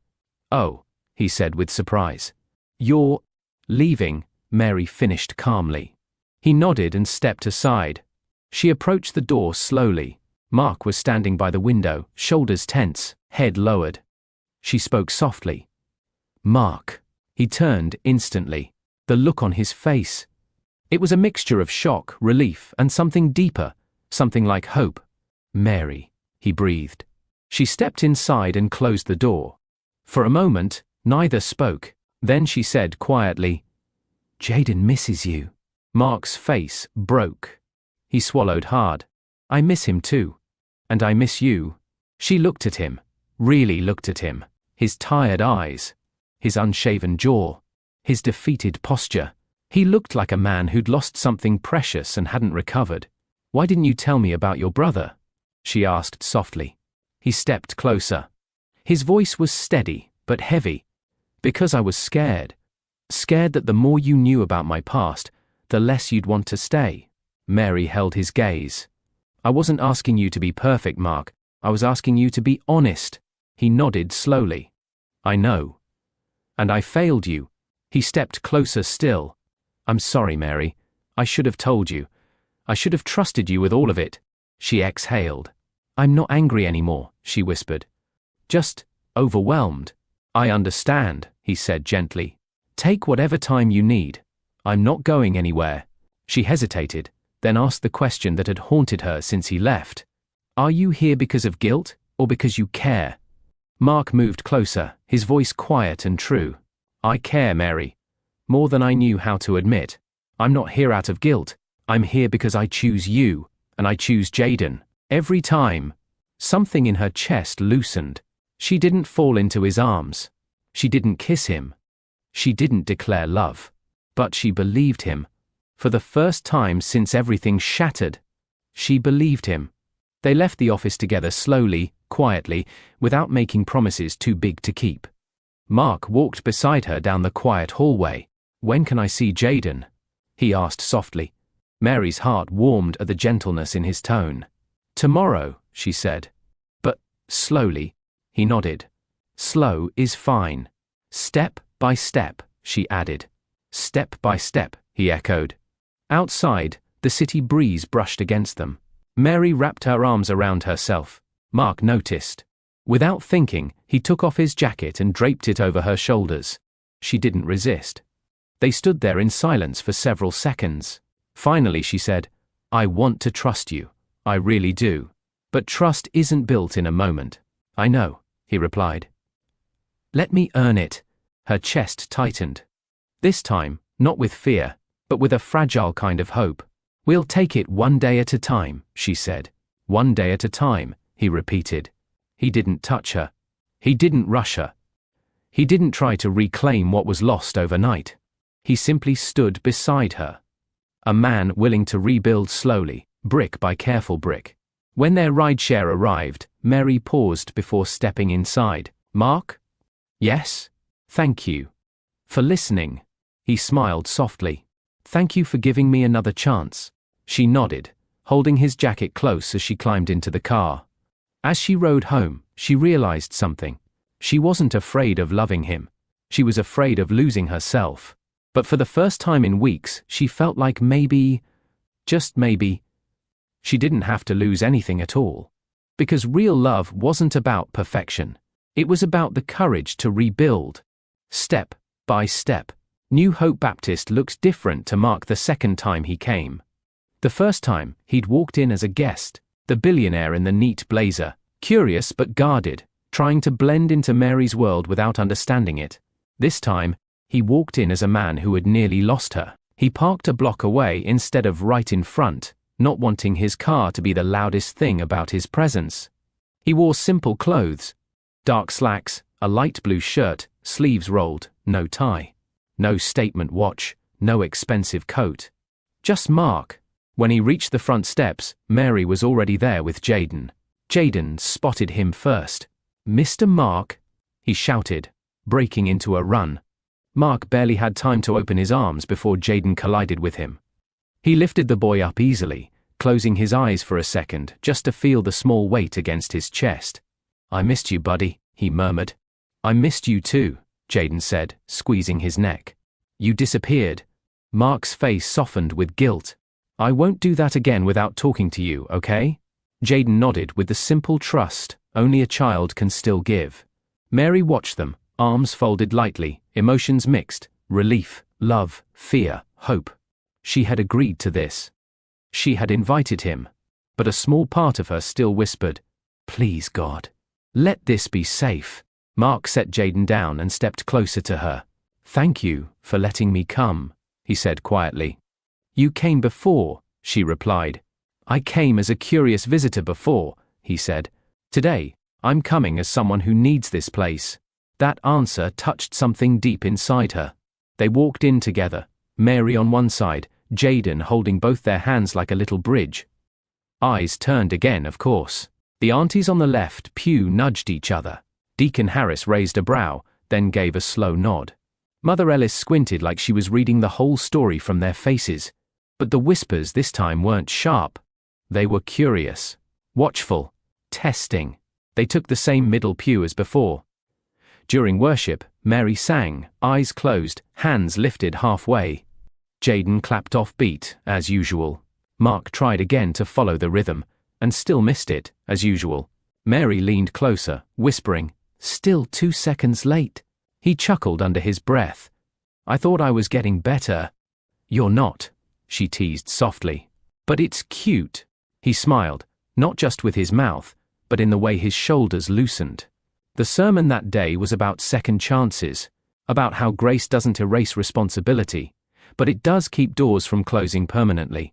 Sometimes, the pastor said, God allows people back into your life, not because they were perfect, but because they grew. The words lingered in the air. Mark glanced sideways at Mary. She didn't look at him, but he noticed her fingers tighten slightly around Jaden's hand. When service ended, they made their way toward the exit slowly. One of the aunties intercepted them. "So you came back," she said to Mark, adjusting her hat. "Yes, ma'am," he replied. "You here to play with our hearts or to stay?" she asked bluntly. Mary wanted the ground to swallow her whole. But Mark didn't flinch. "To stay," he answered honestly. "If Mary lets me." The auntie studied him carefully, then turned to Mary. "Well, baby," she said to Mary, "if you're gonna let him stay, make sure you talk to God louder than you talk to your feelings." "Yes, ma'am," Mary replied, cheeks warm. The auntie nodded once, then patted Mark's arm. "We'll be watching you," she said. "Not to chase you away, but to make sure you're serious." "Yes, ma'am," he repeated. As they walked away, Mary exhaled. "Sorry about that." "Don't be," Mark said. "I'm glad you have people who look out for you." She looked at him, surprised. "You're still okay being in my world?" she asked. He nodded. "I don't just want your heart, Mary. I want the life that comes with it.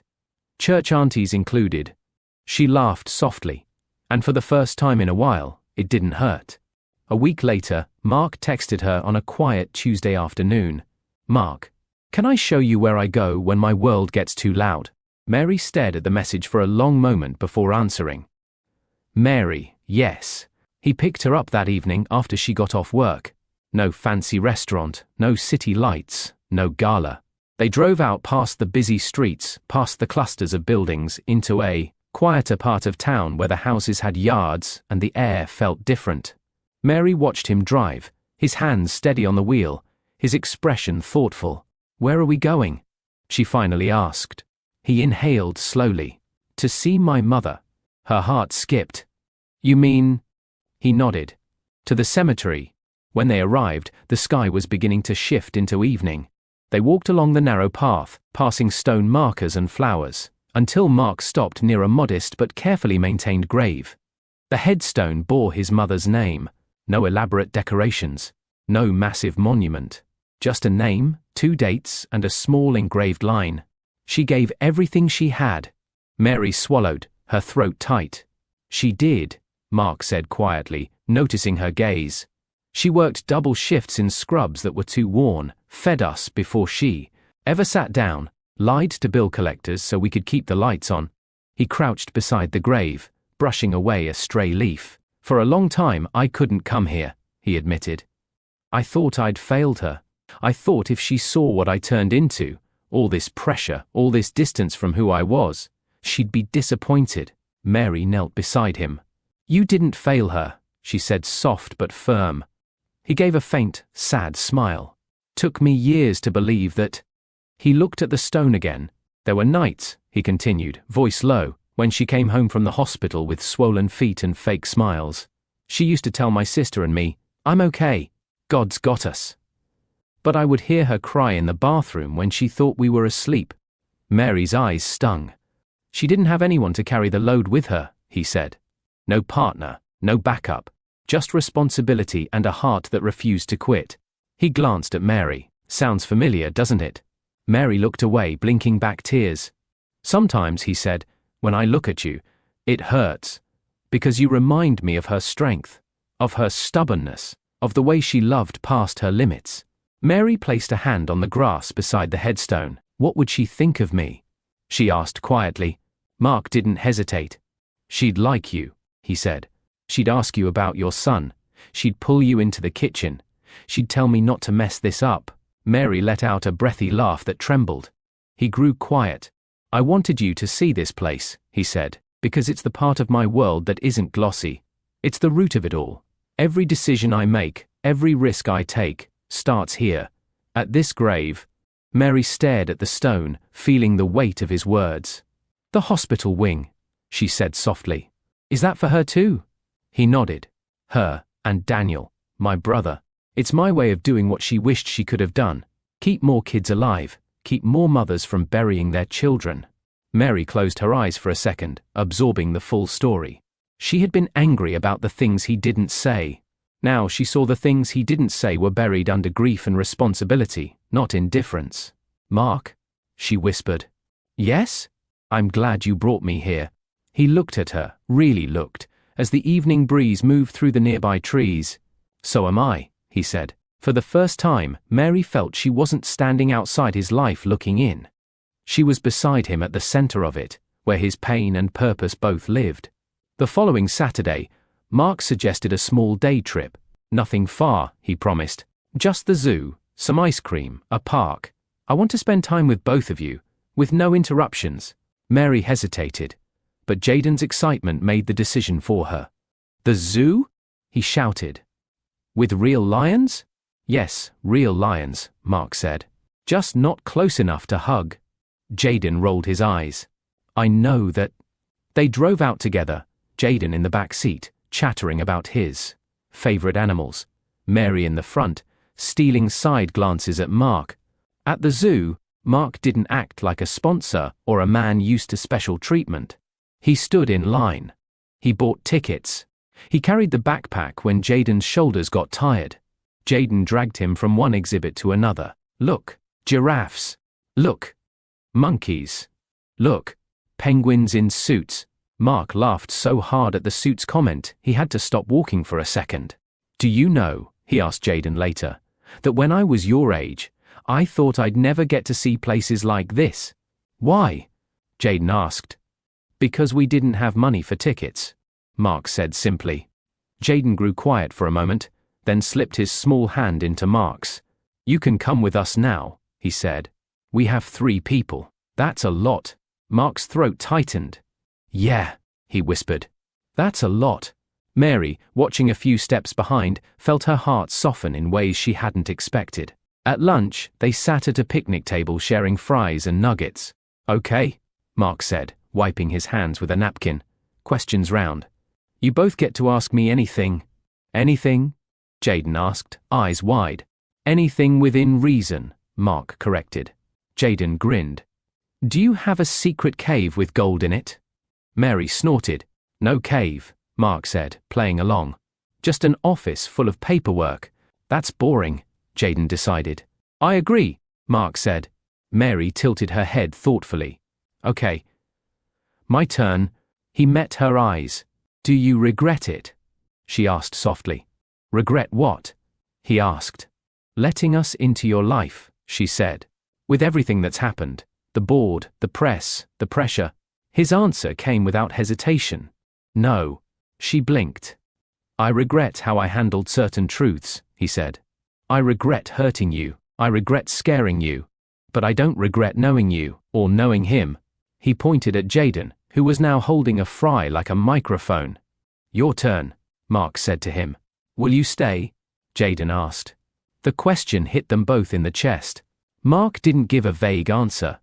He didn't dodge. I'm trying to, he said honestly. I want to. I'm working on it with your mom. Jaden turned to Mary. Are you letting him? Mary looked between the two of them, the man with cautious hope in his eyes, the boy with raw honesty in his. She took a breath. I'm thinking about it, she said.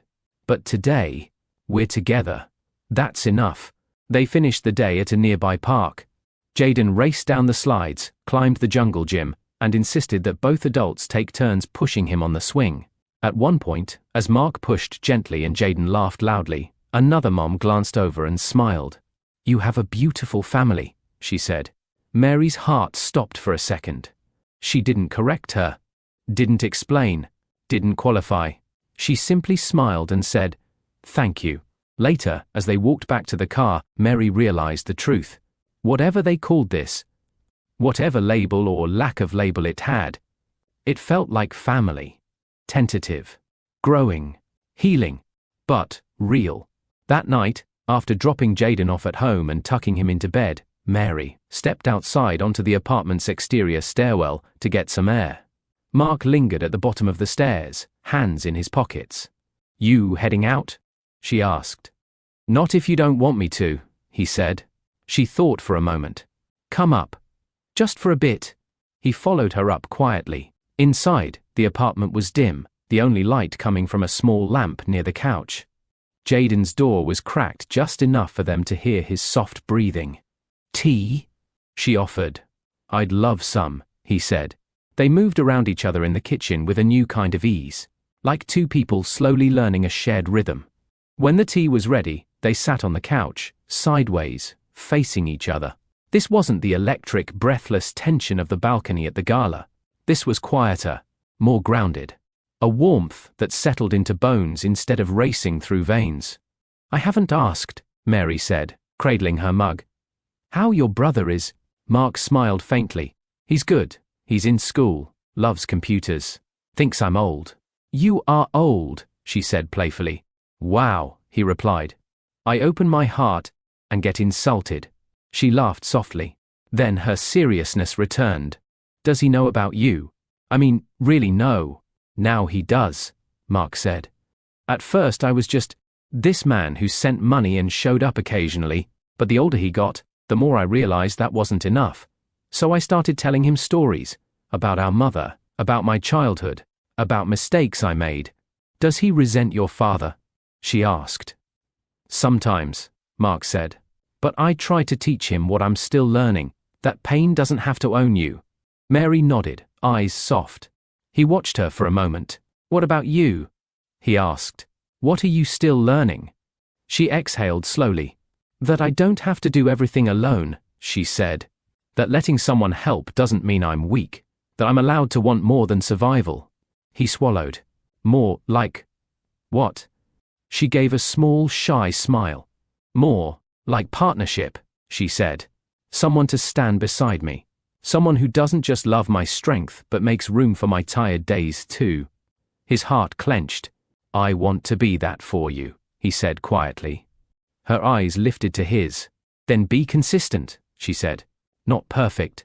Consistent." He nodded. They fell into a softer conversation after that. Childhood memories, favorite songs, little details that didn't make headlines but shaped who they were. Mark admitted he secretly liked corny romantic comedies when no one was watching. Mary confessed she used to write poems as a teenager and hide them under her mattress. They laughed. They fell quiet. They drifted into stretches of silence that didn't feel awkward at all. At some point, Mary's hand slid closer to his on the cushion. He looked down, then slowly turned his palm up. She placed her hand in his. Their fingers intertwined, no urgency, no rush. "Mark?" she whispered. "Yes? I care about you," she said. "I need you to know that. Whatever I say, whatever I do when I'm scared, that doesn't change." His eyes glistened slightly. "I care about you too," he replied. "More than I know how to say without sounding ridiculous." She smiled. He leaned in a little closer, but not all the way. Instead of kissing her, he rested his forehead against hers. It was a different kind of intimacy. Less visual, more emotional. Two people breathing the same quiet air, choosing closeness without needing anything more to prove it. If anyone had walked in, they would have seen only two people sitting quietly on a worn couch. But in that stillness, something deepened. Not just attraction, not just comfort. A decision. To keep learning each other. beyond money, beyond fear, beyond history. Later that week, after days of gentle calls, small texts, and in person, moments that felt like new beginning stones, Mary decided it was time. She invited Mark over intentionally. No pretext of errands or rides or dropping something off. Just, Mary, can you come by tonight? I want to talk. He replied almost instantly. Mark. Yes. I'll be there. Her heart thumped faster as the evening approached. She straightened the living room twice, checked the rice on the stove 3 times, and changed her shirt once for no good reason. When he knocked, Jaden was already in pajamas, building towers with his blocks. Come in, Mary said. Mark stepped inside, glancing around like he always did, as if committing the details of their home to memory. Smells good, he said. Did you cook? Just rice and stew, she said. That's not just, he replied. That's a blessing. They all ate together at the small table, the 3 of them sharing jokes about who made the biggest mess with sauce. After dinner, they helped Jaden brush his teeth, then tucked him in. Say goodnight to Mr. Mark, Mary said. Jaden hugged him tightly. Good night. Don't disappear. I won't, Mark whispered. Not without talking to you first. Deal? Deal, Jaden said, satisfied. When his door was closed, Mary turned to Mark. Sit with me, she asked. They went to the couch. This time, she didn't stay on the opposite end. She sat close, turning her body fully toward him. I've been thinking, she began. That sounds dangerous, he said, trying to lighten the mood. She didn't smile. Not yet. About us, she said. About what we're doing, about what I can risk, and what I can't. He nodded. Serious now. Okay. I can't be in something halfway, she said. I've done that before. It always ends with me picking up pieces alone. I understand, he replied. I also can't bring someone into Jaden's life who might vanish every time the pressure gets high, she continued. He's not a side effect of my story. He's the center of it. I know that, he said. She took a deep breath. So if you're going to be in my heart, she said slowly, there are conditions. He leaned forward slightly. Tell me. First, she said, no more secrets, not the big kind. I know everyone has layers. I know things come up over time. But if there is something that could put us in danger, emotionally, financially, publicly, I need to hear it from you, not from a stranger. He nodded. Agreed. Second, she continued, if things get messy with your board, the press, your company, don't freeze me out. Don't protect me by keeping me in the dark. Talk to me. Let me decide if I can handle it. He swallowed. You can handle more than anyone I know. I've seen that. Third, she said, voice softening, if you ever feel like you're slipping away, not physically but emotionally, say something. I won't chase a man who won't stand still long enough to be held. That last line came from somewhere deep, somewhere that remembered being left. Mark's eyes glistened. He took a slow breath. Is there a fourth? She smiled gently. Fourth, let this grow at a human pace, not a movie pace, not a fairy tale pace. I don't want grand gestures to fix what only everyday choices can heal. He let those words sink in, then he nodded. I can do that, he said. All of it. She searched his face. Can you, really? Because this isn't about saying the right thing. It's about living it. His answer came from the quietest part of him. I'm tired of being great at deals and failing at people, he said. I don't want to fail with you, or with Jaden, so yes, I will live it, even when it's hard. Silence fell, full but peaceful. Then Mary did something she hadn't fully done yet, not with her whole self. She reached out, placed her hand gently on his cheek, and pulled him closer. The kiss wasn't rushed. It wasn't tentative either. It was sure. A choice. When they pulled back, she rested her hand on his chest, feeling the steady beat beneath his shirt. Okay, Mark Harrington, she whispered. You're in. Completely. He exhaled, as though he'd been holding that breath for weeks. With conditions, he said, smiling softly. With conditions, she echoed. He covered her hand with his, pressing it closer over his heart. In that quiet apartment, with a sleeping little boy in the next room and dishes still in the sink, They didn't feel like a billionaire and a single mom from different worlds.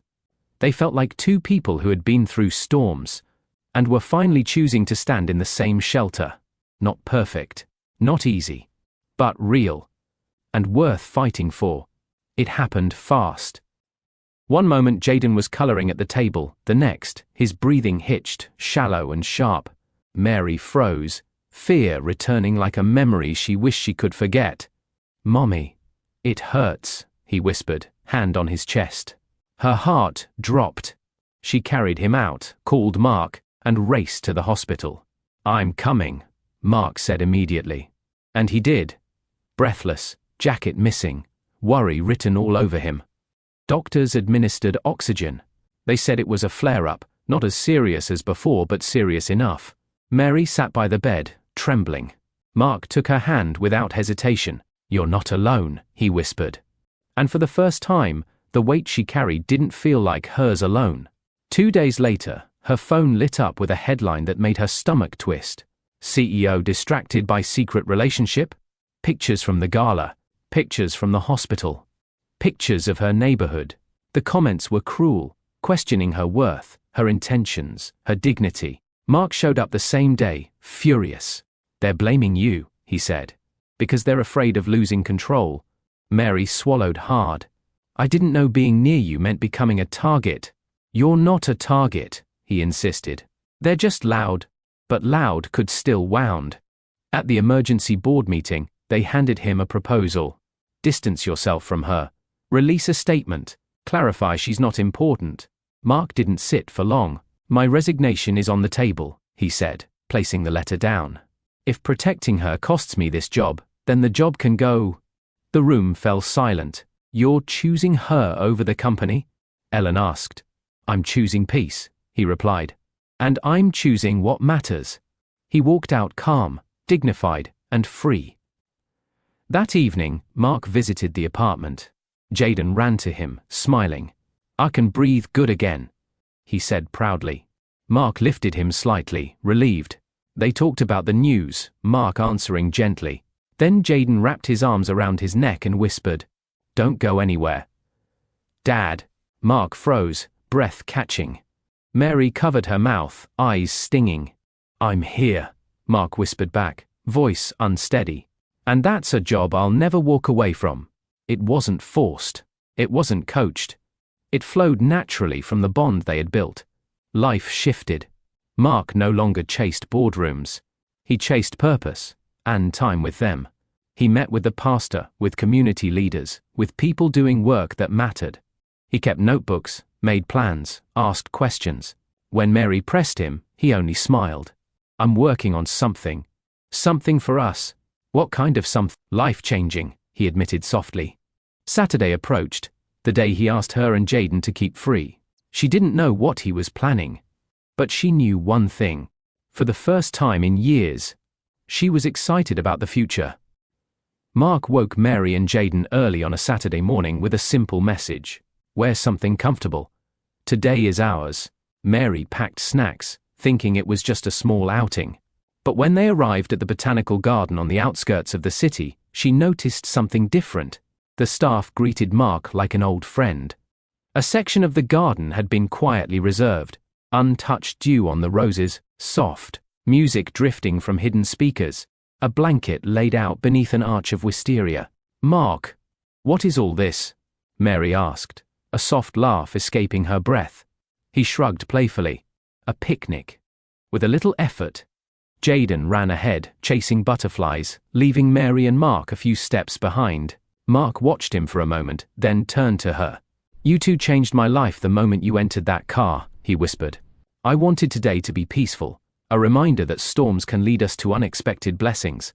Mary swallowed, heart fluttering. The beauty around them wasn't loud, wasn't flashy. It felt intentional, gentle, personal. As they sat together, talking, laughing, listening to Jaden name every bird he saw, Mary had no idea that the picnic was only the beginning of what Mark built for them that day. It happened near the rose path, the one filled with white petals and soft sunlight slipping through the leaves. Mark called Jaden over. "Buddy, can you stand next to Mommy for a minute?" Jaden held Mary's hand as Mark reached into his pocket. Her breath caught. Not fear. Not this time. Something sweeter. Mark lowered himself to one knee. Mary gasped, pressing a hand over her mouth. Jaden's eyes widened, excited and confused. Mary. Mark began. Voice steady but full of emotion. When you entered my car that day, I thought it was a mistake. Now I know it was the greatest mercy God ever sent my way. He reached for her hand. You let me into your world when you didn't have to. You trusted me with your son. You challenged me, softened me, strengthened me. I learned what love looks like when it's quiet and real. Mary's lips trembled. He turned to Jaden. And you taught me how to love without fear.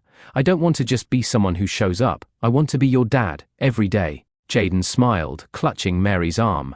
Mark faced Mary again. So I'm asking, will you let me build a life with you? Will you let me be your partner, your safe place, your home? Will you marry me? Mary's tears fell before her words did. Yes, she whispered, then louder. Yes, Mark. He rose, pulled her close, and the world seemed to pause. The wind, the garden, everything. Jaden wrapped his arms around them both. Their family didn't begin with perfect timing. It began with an unexpected moment of need, and grew into a promise of forever. The garden felt warmer after she said yes. Jaden climbed onto Mark's shoulders, laughing in a way Mary hadn't heard in months, carefree, loud, unburdened. The kind of laughter children deserve. Mommy, are we a family now? He asked as they walked. Mary touched Mark's arm. Yes, baby, we are, Mark added softly. And it's a forever kind of family. Jaden beamed. The little boy who once clung to Mary out of fear, now stood tall with confidence. Knowing he had two adults who saw him, protected him, and wanted him, Mark bought him a tiny garden compass from the gift shop. So you can always find your way back to us, he told him. Mary watched the exchange with full, quiet joy. She had spent years feeling like life only took from her. Now, life was giving, not with noise, but with steady, gentle moments that rebuilt what was broken. Their wedding wasn't flashy. It was intimate. Friends, family, church members, and Mark's mentor standing in a small chapel surrounded by candles. Mary wore a simple gown. Mark wore a navy suit, hands trembling slightly as he waited for her. Jaden walked her down the aisle. When the pastor pronounced them husband and wife, Jaden cheered louder than anyone. Life afterward wasn't perfect, but it was peaceful. Mary returned to school part-time to pursue her nursing certification. Mark started a foundation for single-parent medical support, honoring the night Mary ran into his car by accident. Jaden flourished in school, therapy, and in the comfort of being loved by two parents who chose him every day. At night, Mary rested her head on Mark's chest as he whispered his gratitude. You saved me, he would say, and I intend to spend my life honoring the gift of being yours. Their home became a place where faith lived, healing happened, and joy grew slowly but surely. The story ends, but the message continues. 1. Compassion creates miracles. A billionaire could have driven away that rainy morning. He didn't. One act of kindness rewrote 3 lives. 2. Second chances aren't weakness, they're wisdom. Mary didn't trust easily, but she trusted again when actions backed up words. 3. Family is built by choice, effort, and love. Blood didn't define them. Commitment did. 4. Healing isn't loud. It grows through consistent care, safe spaces, and patience. 5. The blessings you don't expect often become the ones you can't imagine living without. Mark once lived for power. Mary once lived for survival. Jaden lived between fear and hope. Now they live together, in peace, purpose, and love.